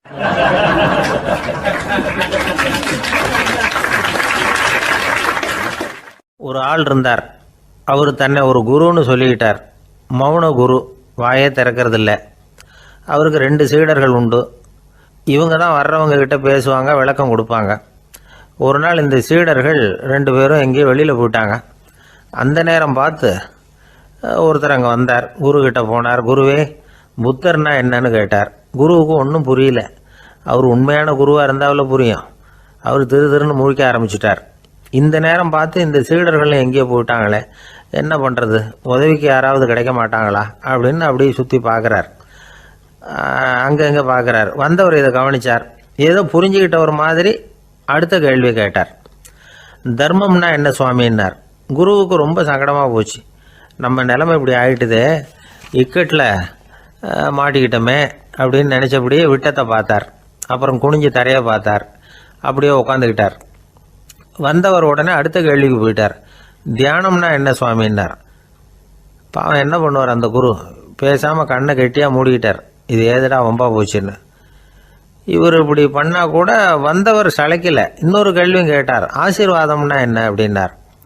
இவர் பார்த்தார். இப்படியே போனால் இவர் கேள்வி கேட்குறத நிறுத்த மாட்டார் அப்படின்னு நினச்சிக்கிட்டு எனக்கு ஒன்றுமே தெரியாதுங்கிற பாவனையில் 2 கையையும் விரித்து காட்டினார். வந்தவர் முகத்தில் மகிழ்ச்சி, மன நிறைவு, ஏதோ எல்லாம் புரிஞ்சுக்கிட்ட ஒரு மாதிரி அங்கேருந்து புறப்பட்டு போனார். வழியில் அந்த குருவோட சீடர்கள் 2 பேரையும் சந்தித்தார். உங்கள் குருவை தான் பார்த்துட்டு வரேன்னார் இவர். என்ன நடந்ததுன்னு கேட்டாங்க. இவர் விவரமாக சொல்கிறார். உங்கள் குரு எவ்வளவு பெரிய ஞானி தெரியுமா? புத்தர்னா என்னன்னு கேட்டேன். அதுக்கு அவர் அப்படியும் இப்படியும் பார்த்தார். அதுக்கு என்ன அர்த்தம் தெரியுமா? மக்கள் புத்தரை அங்கேயும் இங்கேயும் தேடுறாங்க. உண்மையில் அவர் அங்கேயும் இங்கேயும் தேடி கண்டுபிடிக்க முடியாது அப்படிங்கிறத அவர் செய்கை மூலம் உணர்த்தினார். அதுக்கப்புறம் தர்மம்னா என்னன்னு கேட்டேன். அவர் மேலேயும் கீழையும் பார்த்து தர்மம் சமமானது, அதில் உயர்வு தாழ்வு இல்லைங்கிறத உணர்த்தினார். அதுக்கப்புறம் தியானம்னா என்னன்னு கேட்டேன். கண்ணை மூடிக்கிட்டார். கண்ணை மூடி காணுகிற அற்புதம் அது அப்படிங்கிறத புரிஞ்சுக்கிட்டேன். கடைசியாக ஆசீர்வதிக்கப்படுறது பற்றி கேட்டேன். கைகளை நீட்டி உதவுறது தான் அது அப்படிங்கிறத தன்னுடைய இருகை விரித்து உணர்த்தினார். எவ்வளோ பெரிய மகான் அவர் அப்படின்னு சொல்லிவிட்டு அவர் பாட்டுக்கு போயிட்டார். சீடர்கள் அதுக்கப்புறம் மெதுவாக குருக்கிட்ட சேர்ந்தாங்க. அவங்கள பார்த்ததும் குருவுக்கு கோபம் வந்துட்டுது. அடே பாவிகளா, எங்கடா போய் தொலைஞ்சிங்க, நான் ஒரு ஆளுகிட்ட மாட்டிக்கிட்டு என்ன பாடுபட்டிருக்கேன் தெரியுமான்னார். இது மாதிரி தான் நாம் சாதாரண மனிதர்களின் புற வேடங்களிலேயே மயங்கி போயிடுறோம். அவங்க பேச்சு, செய்கை, பார்வை இதிலெல்லாம் ஏதோ பெரிய தத்துவம் இருக்கிறதாக நினச்சிக்கிறோம். உண்மையிலேயே அந்த தத்துவங்கள் யாருக்கு சொந்தம்? அவங்களுக்கு இல்லை, நமக்கு தான் சொந்தம். நாம் தானே அதை கற்பிச்சுக்கிட்டோம். நாம் அடையாளம் கண்டுக்கிறதில்ல, நாம் யாருங்கிறது நமக்கு புரியறதில்ல. அதுதான் இன்றைக்கி நடக்கிறது. அதனால தான் அடுத்தவங்களை தேடி ஓடிக்கிட்டு இருக்கிறோம். சில வீடுகளில் கூட இது மாதிரி சைகைகள் உண்டு. சில குடும்ப தலைவர்கள் தினமும் காலையில் கண்ணை கெட்டியாக மூடிக்கிட்டு கை 2ஐயும் சுத்தமாக விரித்து வச்சுக்கிட்டே உட்காந்து தியானம் பண்ணுறது வழக்கம். எதுக்காக அப்படி பண்ணுறீங்கன்னு ஒருத்தரை பார்த்து கேட்டேன். இந்த மாதம் வாங்கின சம்பளம் பூரா தீர்ந்து போச்சு, இனிமேல் என் கையில் சுத்தமாக ஒன்றும் இல்லை, புதுசாக எதுவும் செலவு வச்சுடாதே அப்படிங்கிறத அப்படி உள்ளங்கை 2ஐயும் விரித்து காட்டி அவங்களுக்கு உணர்த்துறேன் அப்படின்னார்.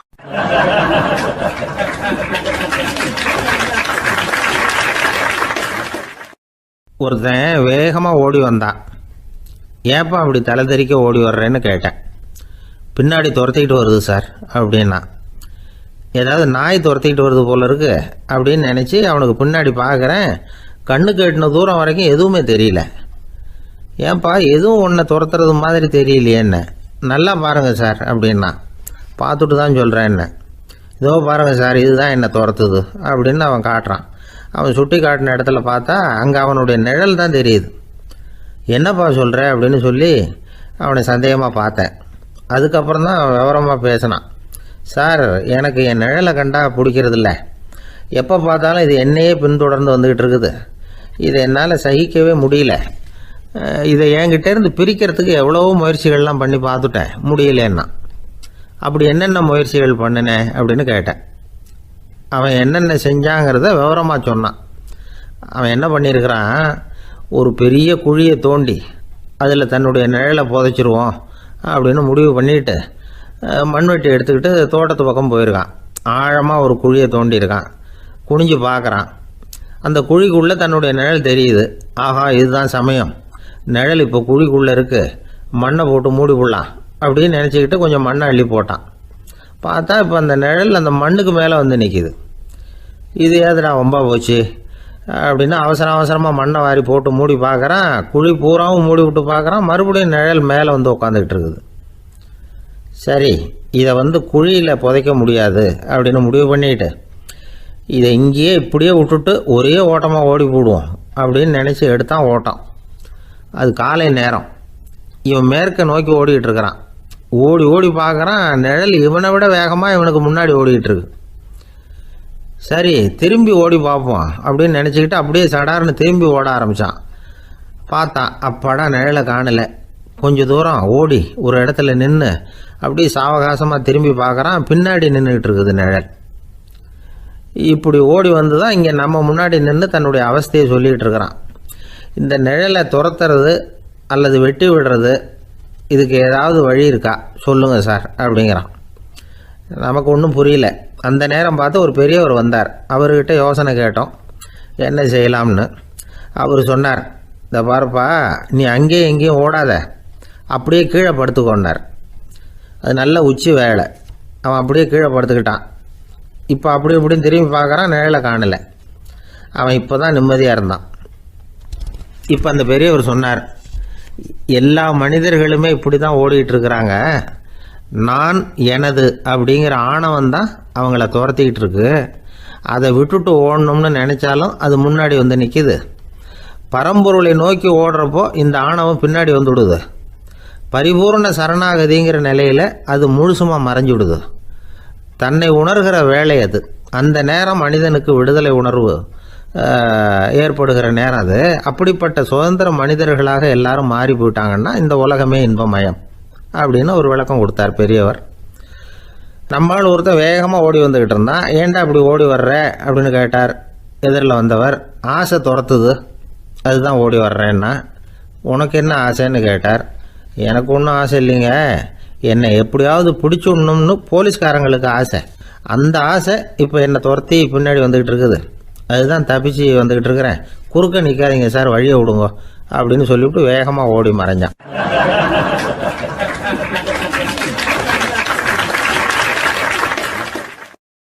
எனக்கு வாழ்க்கையில் ஒரே ஒரு ஆசை தான் சார் அப்படின்னார் ஒருத்தர். அது என்னன்னு கேட்டேன். ஆசைகளை ஒழிச்சுடணுங்கிறது தான் என்னோட ஆசை அப்படின்னார். இப்படி ஆசைகளை ஒழிக்க வேண்டும் அப்படிங்கிறதையே ஒரு ஆசையாக கொள்வது அபத்தம் அப்படிங்கிறார் ஒரு பெரியவர். இது மாதிரி ஆசைகளை ஒழிக்க ஆசைப்பட்டால் அந்த நோக்கம் நிறைவேறாதான். அந்த முயற்சியால் புதுசாக சில துன்பங்கள் தான் சேருமா. அதில் புதுசாக ஒரு ஆசை தலை தூக்கும் அப்படிங்கிறார் அவர். ஆசைகளை தானாக விழ வச்சுடலாம். அதுக்கு வழி என்ன தெரியுமா? எந்த ஒரு ஆசையையுமே பூரணமாக நிறைவேற்றி கொள்ள முடியாதுங்கிறத உணரணும். அதை உணர்ந்தால் ஆசைகள் தானாக விழுந்துடும். அதை விட்டுட்டு ஆசைகளை விட்டுடணுங்கிறதையே ஒரு ஆசையாக வச்சுக்கிட்டு அதுக்காக கடுமையாக முயற்சிகளையும் செஞ்சுக்கிட்டு நான் ஆசைகளை விட்டுட்டு ஞானோதயம் அடையிறதுக்கு கடுமையாக முயற்சி பண்ணிகிட்டு இருக்கிறேன் சார் அப்படின்னு சொல்லிக்கிட்டு இருந்தால் எந்த காலத்துலேயும் ஞானோதயம் வரப்போகிறதில்ல. அதுக்கு பதிலாக துன்பந்தான் சேரும் அப்படிங்கிறது அவரோட கருத்து. எந்த ஒரு ஆசையையும் பூரணமாக நிறைவேற்றி கொள்ள முடியாது அப்படிங்கிறத உணரணும். ஒரு ராஜா, அவர் மனசில் அமைதி இல்லை, எப்பவும் கஷ்டப்பட்டுக்கிட்டே இருந்தார். இந்த துன்பத்தை போக்குறதுக்கு பல வழிகளில் என்னென்னமோ முயற்சியெல்லாம் பண்ணி பார்த்தார். ஒன்றும் சரியாக வரல. கடைசியாக ஒரு காரியம் பண்ணார். அதாவது ஒரு வேதாந்தியை தேடிட்டு போனார். அவரை பார்த்து கேட்டார், ஐயா, என்னுடைய துன்பங்கள்லேருந்து நான் விடுபடணும், அதுக்கு சுலபமாக ஏதாவது ஒரு வழி இருந்தால் சொல்லுங்களேன் அப்படின்னு கேட்டுக்கிட்டார். அதுக்கு அந்த வேதாந்தி சொன்னார், அதுக்கு ஒரு வழி சொல்கிறேன், அது மாதிரி செய். அதாவது உன்னுடைய ராஜ்யத்துக்குள்ளே போதுங்கிற மனசோட வாழ்கிற ஒருத்தனை கண்டுபிடிக்கணும். அப்படி கண்டுபிடிச்சி அவனுடைய சட்டையை வாங்கி நீ போட்டுக்கணும். அப்படி போட்டுக்கிட்டா உன்னுடைய துன்பம் தேர்ந்துடும் அப்படின்னார். உடனே ராஜாவுக்கு ரொம்ப மகிழ்ச்சி. அரண்மனையில் இருந்த அத்தனை பேரையும் ஆளுக்கு ஒரு பக்கமாக அனுப்புனார், தேட சொன்னார். போதுங்கிற மனசுடைய ஒருத்தனை கண்டுபிடிச்சி கொண்டுகிட்டு வாங்க அப்படின்னார். எங்கெங்கேயோ தேடி கடைசியாக ஒரு ஆளை கண்டுபிடிச்சாங்க. அவன் போதுங்கிற மனசோடு இருக்கிறவன் தான். ஆனால் அவன்கிட்ட சட்டை எதுவும் இல்லை. இடையில கட்டியிருக்கிற துண்டே போதுங்கிற மனசோடு அவன் வாழ்ந்துக்கிட்டு இருக்கிறான். சட்டை இருந்தாவில் ராஜா வாங்கி மாட்டிக்க முடியும். அந்த வேதாந்தி ஏன் அப்படி சொன்னாருங்கிறதுக்கான அர்த்தம் இப்போ தான் ராஜாவுக்கு புரிஞ்சுதான். இது வரைக்கும் சொன்னதெல்லாம் ஞான மார்க்கத்தை தேடிடுறவனுக்கான உள்ள தகவல். இப்போ இன்னைக்கு இளைஞர்கள் இதை கேட்டுவிட்டு நமக்கு ஆசையே வேணாம் அப்படின்னு முடிவு பண்ணிவிட்டா வாழ்க்கையில் முன்னேறவே முடியாது. நம்முடைய முயற்சிக்கு ஆசை தான் தூண்டுகோல். அதனால் இந்த ஆசையையும் அந்த ஆசையையும் போட்டு குழப்பிக்கக்கூடாது. ஆனால் ஒன்று, பேராசை நமக்கு தேவையில்லை. நாம் படுற ஆசையிலேயும் ஒரு நியாயம் இருக்கணும். ஏன்னா நம்மளில் சில பேர் நீங்கள் தான் சார் சொன்னீங்க, அதனால தான் ஆசைப்பட்டேன், அரை தான் கிடச்சிது மிச்சம் அப்படிம்பாங்க கன்னத்தை தடவிக்கிட்டே. அதனால் இப்போல்லாம் எந்த தகவலை சொன்னாலும் ரொம்ப எச்சரிக்கையாக இருக்க வேண்டியிருக்குது. ஒரு ஆள் ஒரு கடை வச்சு வியாபாரம் பண்ணிக்கிட்டு இருந்தான். அவனுக்கு ரொம்ப பேராசை, நிறைய பணம் சேர்க்கணும்னு. திடீர்னு ஒரு நாள் அவனுக்கு உடம்பு ரொம்ப சுகம் இல்லாமல் போயிட்டுது. இனிமேல் பிழைக்கிறது கஷ்டங்கிற நிலைமை. மரணப்படுகையில் இருக்கிறான். சொந்தக்காரங்கள்லாம் சுற்றி உட்காந்துருக்குறாங்க. இவன் மெதுவாக கண்ணை திறந்து பார்க்குறான். என் வீட்டுக்காரி எங்கேன்னா, இதோ இருக்கேன் அப்படின்னாங்க அந்த அம்மா. பசங்கள்லாம் எங்கேங்கிறான். இதோ பக்கத்தில் தான் நின்றுக்கிட்டு இருக்கிறோங்கிறாங்க. பொண்ணுங்க எங்கேங்கிறான். எல்லாம் இங்கே தான் இருக்கிறோம் அப்படிங்கிறாங்க. எல்லாம் இங்கே தான் பக்கத்தில் தான் இருக்கோம், நீங்கள் கவலைப்படாதீங்கன்னு சொல்கிறாங்க எல்லாம். அவன் மெதுவாக கஷ்டப்பட்டு வாயை திறந்து, அட பாவிங்களா, எல்லாரும் இங்கே இருந்தால் அங்கே கடையை யார் கவனிக்கிறது அப்படின்னானா.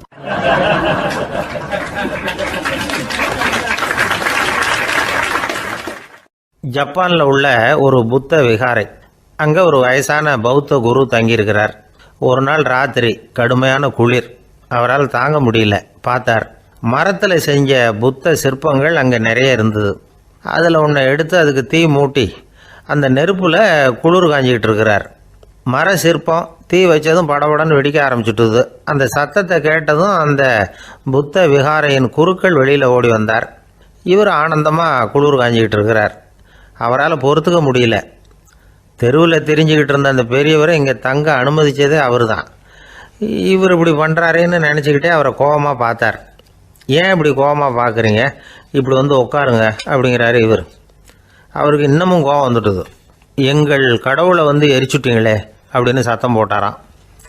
அப்படியா அப்படின்னு கேட்டுக்கிட்டே அந்த சாம்பலை கிளறினார் இவர். என்ன செய்கிறீங்கன்னு கேட்டிருக்காரு அவர். நான் எலும்புகளை தேடுறேன்னாராம். நீங்கள் ஒரு பைத்தியம், இது ஒரு மர சிற்பம், இதில் எலும்புகள் கிடையாது அப்படின்னாராம். அவருக்கு கோபம் வந்துட்டுது. உடனே வெளியில் போங்கன்னு கத்தியிருக்கார். வெளியில் தள்ளி கதவையும் சாத்தி விட்டாராம். மறுநாள் காலையில் கதவை திறந்து பார்த்தா அந்த வயசான பெரியவர் ஒரு மயில்கல் மேலே சில காட்டு பூக்களை வச்சு புத்தம் சரணம் கச்சாமின்னு சொல்லிக்கிட்டே இருக்கிறார். இவருக்கு சந்தேகமாக போட்டுது. கிட்ட போனார். என்ன செஞ்சுக்கிட்டு இருக்கீங்கன்னு கேட்டார். இது என்னுடைய காலை நேர பிரார்த்தனைனாராம். நிஜமாகவே நீங்கள் ஒரு பைத்தியமாக தான் இருக்கணும், ஏன்னா அது ஒரு மயில்கல் அப்படின்னாராம். இப்போ அந்த பெரியவர் சொன்னாராம், நீங்கள் ஒரு மரத்தை புத்தராக நினைக்கும் பொழுது நான் ஏன் ஒரு மயில்கல்ல புத்தராக நினைக்கக்கூடாது? நான் புத்தரை எரிக்கலாம், ஏன்னா அவரை நான் நேசிக்கிறேன். அந்த சிற்பம் மரத்தால் ஆனதுங்கிறது எனக்கு தெரியும். நான் ஒரு மயில்கல்லை தொழலாம், ஏன்னா அது எனது பூக்களை தாங்குது. நான் இந்த மயில்கல்லுக்குள்ளே மறைஞ்சிருக்கிற புத்தரை பார்க்குறேன். யாராவது ஒரு சிற்பி இதை சிலையாக்கினாதான் நீங்கள் புத்தரை பார்க்க முடியும். அன்னைக்கு ரொம்ப குளிராக இருந்தது. நான் எனக்குள்ளே இருக்கிற புத்தரையும் பாதுகாக்கணும். உள்ளே இருக்கிற புத்தரை காப்பாற்றுறதுக்காக வெளியில் உள்ள புத்தரை எரிக்கலாம், அதில் ஒன்றும் தப்பு இல்லை. அது அவருடைய போதனையிலேயே இருக்குது. உனக்குள் ஜோதியாக இரு அப்படிங்கிறது அவருடைய போதனை. என்னுடைய புத்தர் குளிரில் நடுங்கிட்டு இருந்தார். அந்த மர சிற்பங்கள் வெயில் மழையில் உணர்ச்சி இல்லாமல் இருந்தது, அதனால் அப்படி பண்ணினேன். ஆனால் நீங்கள் என்ன பண்ணீங்க? நான் ஒரு மர புத்தரை எரிச்சதுக்காக உயிருள்ள புத்தரை வெளியில் தள்ளி கதவை சாத்தினீங்க அப்படின்னாராம் அந்த பெரியவர். உண்மையான பக்திங்கிறது இதுதான். அதாவது உனக்குள் ஜோதியாக இரு அப்படின்னு புத்தர் சொன்னார் இல்லையா, அது மாதிரி தனக்குள் ஜோதியாக இருக்கிற இந்த காலத்து ஆசாமிகள் நிறைய பேர் உண்டு. எப்பவும் போதையிலேயே இருக்கிறவங்க. ஒரு நாள் நடு ராத்திரி ஒரு மது கடையில் ஒரு ஆள் அங்குள்ள சிப்பந்திகள் கிட்ட கேட்டுக்கிட்டு இருக்கிறான். மறுபடியும் இந்த கடை எப்போ திறப்பாங்கன்னு கேட்டானா. நாளைக்கு காலையில் 8 மணிக்கு திறப்பாங்க அப்படின்னு நானும் அங்கே இருந்த ஆள். அவன் திருப்பி திருப்பி அதையே கேட்டுக்கிட்டு இருக்கான். இவனுக்கு பதில் சொல்லி சொல்லி அழுத்து போச்சு. அதான் சொல்கிறேன் ஐயா, நாளைக்கு காலையில் வா அப்படின்னாங்களாம். அதுக்கு இவன், நான் வர்றதுக்காக கேட்கலையா, நேத்திக்கு வந்தவன் உள்ளேயே மாட்டிக்கிட்டேன், வெளியில் போகிறதுக்காக கேட்டேன் அப்படின்னானான்.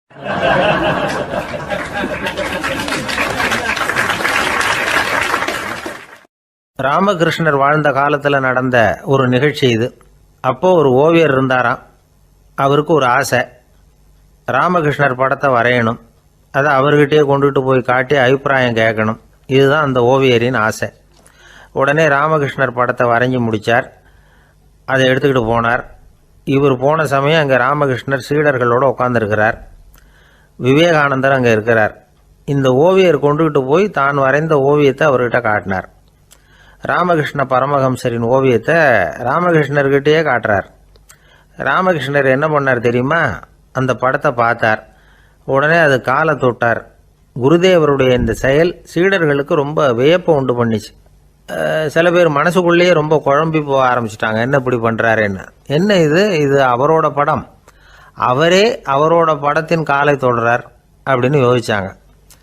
சில பேர் ஒன்றும் புரியாமல் ஒருத்தர் பார்த்து சிரிச்சுக்கிட்டாங்க.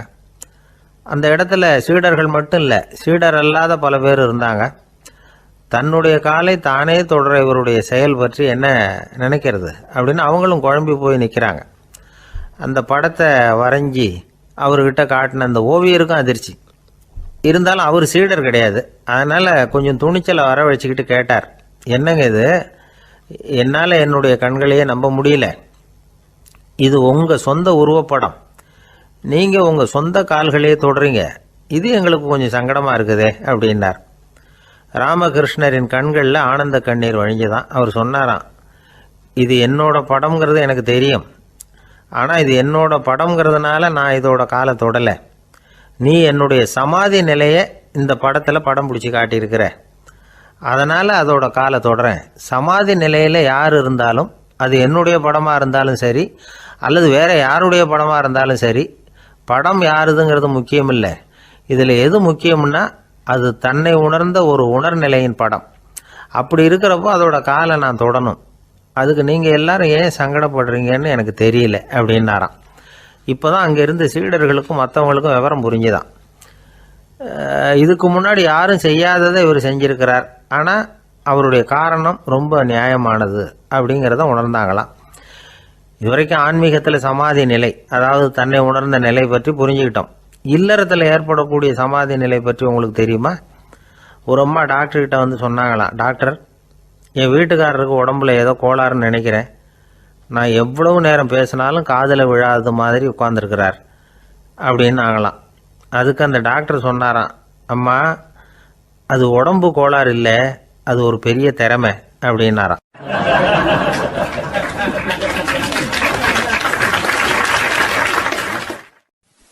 ஒரு ஏரி ஓரமாக 2 பசங்க நடந்து போய்கிட்டு இருக்கிறாங்க. அதில் ஒருத்தன் பணக்கார வீட்டு பையன், இன்னொருத்தன் ஏழை. இவங்க 2 பேரும் போய்கிட்டு இருக்கிறாங்க. வழியில் ஒரு இடத்துல ஒரு ஜோடி செருப்பு இவங்க கண்ணில் படுது. ஒரு விவசாயி அந்த செருப்பை அங்கே விட்டுட்டு பக்கத்தில் இருந்த ஏரியில் கை காலை கழுவிட்டு இருக்கிறார். உடனே அந்த பணக்கார பையனுக்கு ஒரு ஐடியா. அவன் சொன்னானா, டேய், இப்போ ஒரு வேடிக்கை செய்யலாம், அந்த செருப்பு 2ஐயும் தூக்கி எட்டத்தில் வீசி எரிஞ்சிருவோம். அந்த ஆள் வந்து பார்த்துட்டு செருப்பை தேடி அல்லாடுவான், அங்கேயும் இங்கேயும் ஓடுவான், திருன்னு முழிப்பான். அதை பார்த்து நாம் ரசிக்கலாம், நல்ல தமாஷா இருக்கும் அப்படின்ட்டுருக்கான். இப்படி சொல்லிவிட்டு அந்த செருப்புகளை தூக்கத்துக்கு போனானா. கொஞ்சம் பொறு அப்படின்னானா அந்த ஏழை பையன். ஏன்னு கேட்டிருக்கான் அவன். இப்போ அந்த ஏழை பையன் சொன்னானா, நீ சொல்கிறது ஒன்றும் வேடிக்கை கிடையாது, உன்னோட செருப்பு தொலைஞ்சா உன் அப்பா உடனே உனக்கு வேறு செருப்பு வாங்கி கொடுத்துருவார். ஆனால் அந்த ஆளுக்கு இந்த செருப்பு தொலைஞ்சதுன்னா வேறு புதுசாக வாங்கிறதுக்கு வாயையும் வயத்தையும் கட்டி பணத்தை சேர்க்க வேண்டியிருக்கும். அதனால் நான் ஒரு வேடிக்கை சொல்கிறேன், அது மாதிரி செய், அது இன்னமும் தமாஷா இருக்கும் அப்படின்னானா. எப்படி அது சொல்லுன்றிருக்கான் அவன். செருப்பு 2ம் அது இருக்கிற இடத்துலையே இருக்கட்டும், உன் சட்டை பையிலிருந்து ஒரே ஒரு ரூபா நாணயத்தை எடு, அதை அந்த செருப்பு மேலே அதோட குதிகால் பகுதியில் வச்சுட்டு நாம் 2 பேரும் அந்த மரத்துக்கு பின்னாடி ஓடி போய் மறைஞ்சு நின்றுக்குவோம், அப்புறம் பாரு வேடிக்கை அப்படின்னா. அதே மாதிரி ரூபா காசு செருப்பு மேலே வச்சுட்டு இவங்க 2 பேரும் மறைஞ்சு நின்றுக்கிட்டாங்க. கொஞ்ச நேரத்தில் அந்த விவசாயி வந்தார். காலில் உள்ள மண்ணை தட்டிவிட்டு செருப்பை மாட்டுறதுக்காக போனார். அங்கேருந்து காசு கண்ணில் போட்டுவிட்டுது. அவருக்கு ஆச்சரியமாக போச்சு. அதை கையில் எடுத்து பார்க்குறார். 4 பக்கமும் திரும்பி திரும்பி பார்க்குறார், யார் இதை வச்சுருப்பான்னு. கடைசியில் ஆகாயத்தை பார்க்குறார். ஆண்டவா, இது உன்னோட கருணை தான், நீ தான் யாரோ புண்ணியவான் மனசில் தர்மம் பண்ணுற எண்ணத்தை உண்டாக்கி இருக்கிற அந்த புண்ணியவான் நல்லா இருக்கணும் அப்படின்னு வாழ்த்தி அந்த காசை கண்ணில் ஒத்திக்கிட்டாராம். மறைஞ்சிருந்து பார்த்துக்கிட்டு இருந்த ஏழை பையன் இப்படி சொன்னான், பாத்தியா உன்னை புண்ணியவான்னு வாழ்த்தி விட்டு போகிறார் அந்த ஆள், அவருக்கும் சந்தோஷம், அதை பார்த்து நமக்கும் சந்தோஷம். உனக்கு 1 ரூபாங்கிறது ஒரு பெரிய விஷயம் இல்லை, ஆனால் அதனால் நமக்கு கிடைச்சிருக்கிற மகிழ்ச்சி ரொம்ப உயர்வானது அப்படின்னு நானும். வேடிக்கையும் கிண்டலும் இது மாதிரி அடுத்தவங்களுக்கு இடைஞ்சலாக இல்லாமல் இருக்கணும் அப்படிங்கிறார் கலைவாணர். ஆனால் பாருங்கள், அவருக்கே இடைஞ்சலாக வர்ற விஷயங்களை கூட அவர் வேடிக்கையாக தான் எடுத்துக்கிட்டாராம். ஒரு தடவை ஒருத்தர் கலைவாணர்கிட்ட வந்து, ஐயா என் குழந்தை செத்து போச்சு அப்படின்னு சொல்லி அழுதாராம். உடனே இவர் அவருக்கு 100 ரூபா பணத்தை கொடுத்து, இந்தாங்க அடக்கம் செய்யுங்க அப்படின்னு சொல்லி அனுப்பி வச்சாராம். 1 வருஷம் கழித்து மறுபடியும் அதே ஆள் வந்திருக்கார்.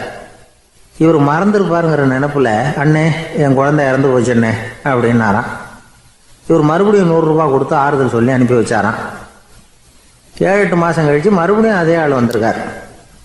அவர் வாயை திறக்கிறதுக்கு முன்னாடியே இவர் 100 ரூபாய் அவர் கையில் வச்சு, போன 2 தடவை தான் குழந்தை செத்து போச்சு, இந்த தடவையாவது அதை சாகாமல் காப்பாற்றி விடு அப்படின்னு சொல்லி அனுப்பி வச்சாராம். அதுக்கப்புறம் அந்த ஆள் வர்றதே இல்லையா.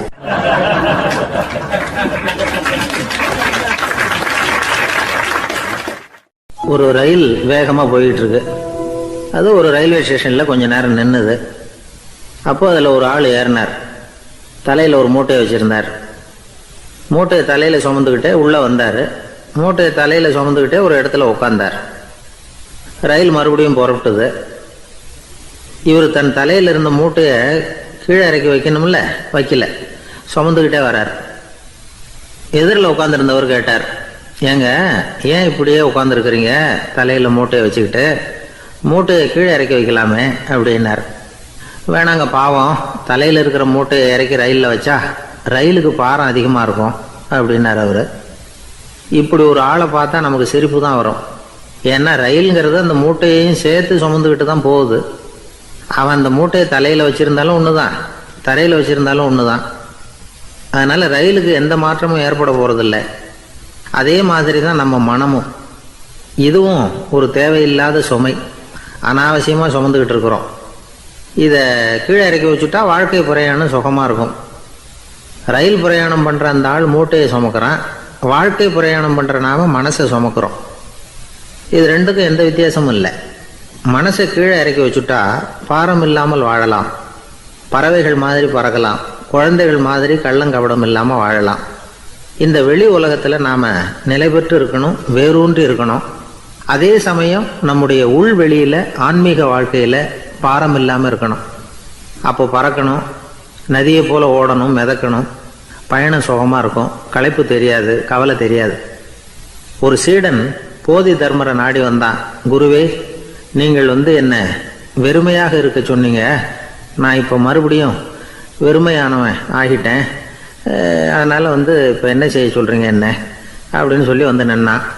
உடனே அந்த குரு பக்கத்தில் இருந்த ஒரு குச்சியை எடுத்து அவன் தலையில் அடித்து, போய் அந்த வெற்றுத்தன்மையையும் வீசி எறிந்து விட்டு வா அப்படின்னார். நான் இப்போ காலியாக இருக்கிறேன்னு ஒருத்தன் சொல்கிறான்னு வச்சுங்க, அது உண்மை இல்லை. ஏன்னா இன்னமும் அதில் நான்கிற எண்ணம் இருக்குது. எந்த சிந்தனையும் இல்லாமல் இருக்கிறது கடினம்தான். ஆனாலும் மனிதன் அதில் உள்ள நுட்பத்தை புரிஞ்சுக்கிட்டான்னா, இவ்வளவு தூரம் தூக்கி சுமந்துக்கிட்டு வந்த அந்த மனதின் முட்டாள்தனத்தை அவனே பார்த்துட்டு சிரிப்பான். இதுதான் பெரியவங்க சொல்லியிருக்கிற ஆலோசனை.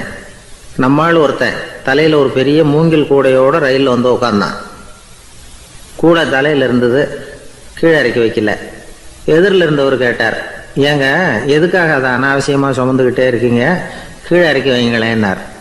இல்லைங்க, நான் வீட்டை விட்டு புறப்படும் பொழுதே என் பையன் சொல்லிவிட்டான், கூடையை தலையை விட்டு இறக்கக்கூடாதுன்னு அப்படின்னார். அவன் சின்ன பையன், விவரம் இல்லாமல் சொல்லியிருப்பான். இப்போ என்ன நேரில் வந்தால் பார்த்துக்கிட்டு இருக்கிறான், நீங்கள் இறக்கி வைங்கன்னார் அவர். அவன் நேரில் பார்த்துக்கிட்டு இல்லை, இருந்தாலும் நான் இந்த கூடையை கீழே இறக்கி வச்சா அது அவனுக்கு தெரிஞ்சிடும் அப்படின்னாரு இவர். அது எப்படின்னார் அவர். அவன் தனக்கு டிக்கெட் வாங்க வேணாம்னு சொல்லி இப்போ இந்த கூடைக்குள்ளே தான் உட்காந்துருக்கிறான் அப்படின்னார் இவர்.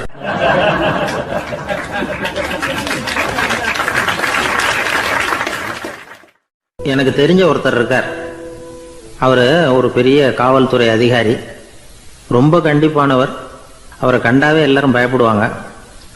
அப்படிப்பட்டவர் வீட்டுக்கு போனால் அப்படியே அடியோட மாறிடுவார்.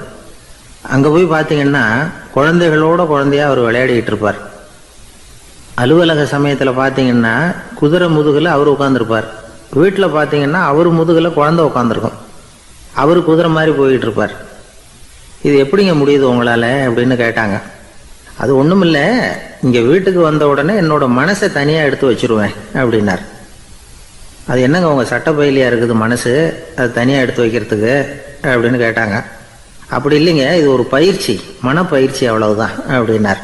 இப்படி சமயம் பார்த்து மனசை தனியாக வச்சுவிட தெரிஞ்சவங்க வாழ்க்கையில் எப்பவும் உற்சாகமாக இருப்பாங்க அப்படிங்கிறது பெரியவங்க கருத்து. ஒரு டாக்டர் ஆஸ்பத்திரியில் இருக்கிற வரைக்கும் டாக்டராக இருக்கலாம். அவர் மனைவிகிட்டையும் அவர் டாக்டராக இருக்க வேண்டிய அவசியம் இல்லை. ஒரு வக்கீல் கோர்ட்டில் இருக்கிற வரைக்கும் வக்கீலாக இருக்கலாம். வீட்டுக்கு வந்ததுக்கு அப்புறமும் வக்கீலாக இருக்க வேண்டிய அவசியம் கிடையாது. வீட்டில் குழந்தைகள்கிட்ட விளையாடும் பொழுதும் அதுகள்கிட்ட ஃபீஸு கேட்டுக்கிட்டு இருக்கக்கூடாது. நாம் எப்படி இருக்கணும்னு பெரியவங்க சொல்கிறாங்கன்னா, மனசோட சேரக்கூடாதான். அப்படி சேராமல் வாழ்க்கையை கவனிக்கணுமா. மனசை அப்படியே தனியாக எடுத்து பக்கத்தில் வச்சுடணும். அப்படின்னா அதை அப்படியே தூக்கி எறிஞ்சுடு அப்படின்னு அர்த்தம் இல்லை. ஏன்னா மனசுங்கிறது நமக்கு உபயோகப்படக்கூடிய ஒன்று தான். எப்போ எப்போ அது தேவையோ அப்பப்போ எடுத்து உபயோகப்படுத்திக்கணும். தேவைப்படுறப்போ எடுத்து கண்ணாடியை மாட்டிக்கிறோம்ல, படிக்கும் பொழுது கண்ணாடி தேவைப்படுது, எடுத்து மாட்டிக்கிறோம் இல்லையா, அது மாதிரி கணக்கு போடுறதுக்கு மனசு தேவை. கடைக்கு போய் ஒரு பொருள் வாங்குகிறோம், காசு கொடுக்குறோம், மீதி சில்லறை சரியாக இருக்கா அப்படின்னு எண்ணி பார்த்து வாங்க வேண்டியிருக்கு. அந்த சமயத்தில் மனசை எடுத்து தனியாக வச்சுட்டேன் அப்படின்னு சொல்லிகிட்டு இருக்கக்கூடாது. பரீட்சைக்கு படிக்க வேண்டியிருக்குது, படித்ததையெல்லாம் அப்படியே நினைவில் வச்சுக்க வேண்டியிருக்கு. அந்த சமயத்தில் மனசை தூக்கி எறிஞ்சுட்டேன் சார் அப்படின்னு சொல்லிகிட்டு இருக்கக்கூடாது. அப்படி சொன்னால் பரீட்சை நம்மளை தூக்கி எறிஞ்சிடும். அதனால் தேவைப்படுறப்போ மனசை உபயோகப்படுத்தணும், தேவையில்லாதப்போ அதை தனியாக ஓய்வு எடுத்துக்க விட்டுடணும். இப்படி நாம் பழக்கப்படுத்திக்கிட்டா வாழ்க்கைங்கிறது நமக்கு புதுசாக தெரியுமா. மனசுக்கும் ஒரு சக்தி கிடைக்கும். எந்திரங்களுக்கு ஓய்வு கொடுக்குற மாதிரி மனசுக்கும் ஓய்வு கொடுக்கணும், இல்லைன்னா அது களைச்சி போயிடும். குழந்தைகள் மனசை சுமந்துக்கிட்டு இருக்கிறது இல்லை. இது முதியவர்கள் குழந்தைகள்கிட்டே இருந்து கற்றுக்க வேண்டிய ஒரு பாடம். ஆனாலும் இந்த கால குழந்தைகள்கிட்ட ரொம்ப எச்சரிக்கையாக இருக்க வேண்டியிருக்கு. ஒரு தாத்தாவும் பேரனும் விளையாடிக்கிட்டு இருக்கிறாங்க. தாத்தா, எனக்கு சைக்கிள் ஓட்ட கற்றுக் கொடு அப்படிங்கிறான் பேரன். சைக்கிள் உயரம் கூட இல்லை, அதுக்குள்ளே சைக்கிள் ஓட்டணுமா அப்படின்னார் தாத்தா. ஏன் தாத்தா, ரயில் ஓட்டுறாரு, அவர் என்ன ரயில் நீளமாக இருக்கார் அப்படின்னு கேட்டானா அந்த பையன்.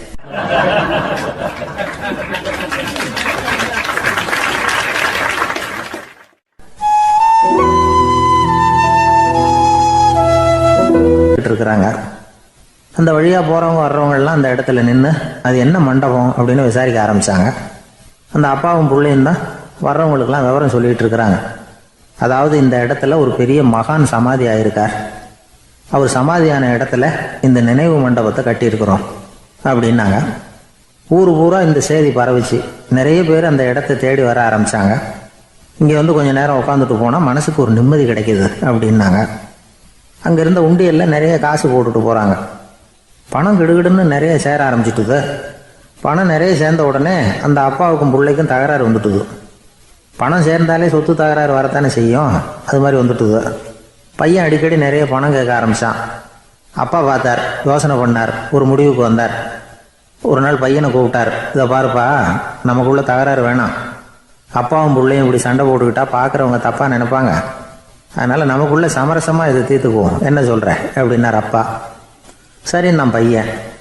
உடனே அந்த அப்பா என்ன பண்ணார் தெரியுமா, மகன்கிட்ட கொஞ்சம் பணத்தை கொடுத்தார். தன்கிட்ட இருந்த ஒரு கழுதையையும் கொடுத்தார். இதை வச்சு நீ பொழைச்சிக்கோ அப்படின்னு சொல்லி அனுப்பி வச்சுட்டார். மகன் அந்த கழுதையை இழுத்துக்கிட்டு அடுத்த ஊருக்கு போனான். வழியிலேயே அந்த கழுதை செத்து போச்சு. உடனே என்ன பண்ணலாம்னு யோசனை பண்ணான். ஒரு ஐடியா வந்தது. அந்த கழுதையை ஒரு சாலை ஓரமாக புதைச்சான். கையில் இருந்த பணத்தை வச்சு அந்த இடத்துல ஒரு கல் மண்டபம் கட்டினான்.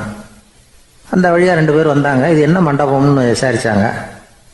இந்த இடத்துல ஒரு பெரிய மகான் சமாதி ஆயிருக்கிறார் அப்படின்னா. இந்த செய்தி ஊர் பூரா பரவ ஆரம்பிச்சுட்டுது. நிறைய பேர் போக ஆரம்பித்தாங்க. இங்கே வந்தால் மனசுக்கு ஒரு பெரிய நிம்மதி கிடைக்குது அப்படின்னு வேற சொல்ல ஆரம்பித்தாங்க. வர வர கூட்டம் அதிகமாக வர ஆரம்பிச்சுட்டுது. உண்டியலில் பணம் நிறைய சேர்ந்துட்டுது. நகையெல்லாம் கூட கழட்டி காணிக்கையாக போட ஆரம்பிச்சிட்டாங்க. அப்பாவை விட மகன் பெரிய ஆளாயிட்டான். இதை கேள்விப்பட்டார் அப்பா. பையனை பார்த்துட்டு வரலாம்னு ஒரு நாள் புறப்பட்டு வந்தார்.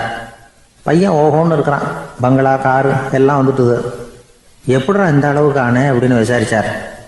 அப்பா, எல்லாம் உங்கள் ஆசீர்வாதம் தான். நீங்கள் கொடுத்த மூலதனத்தை வச்சு தான் இவ்வளவும் சம்பாதிச்சேன் அப்படின்னு நான் பையன்.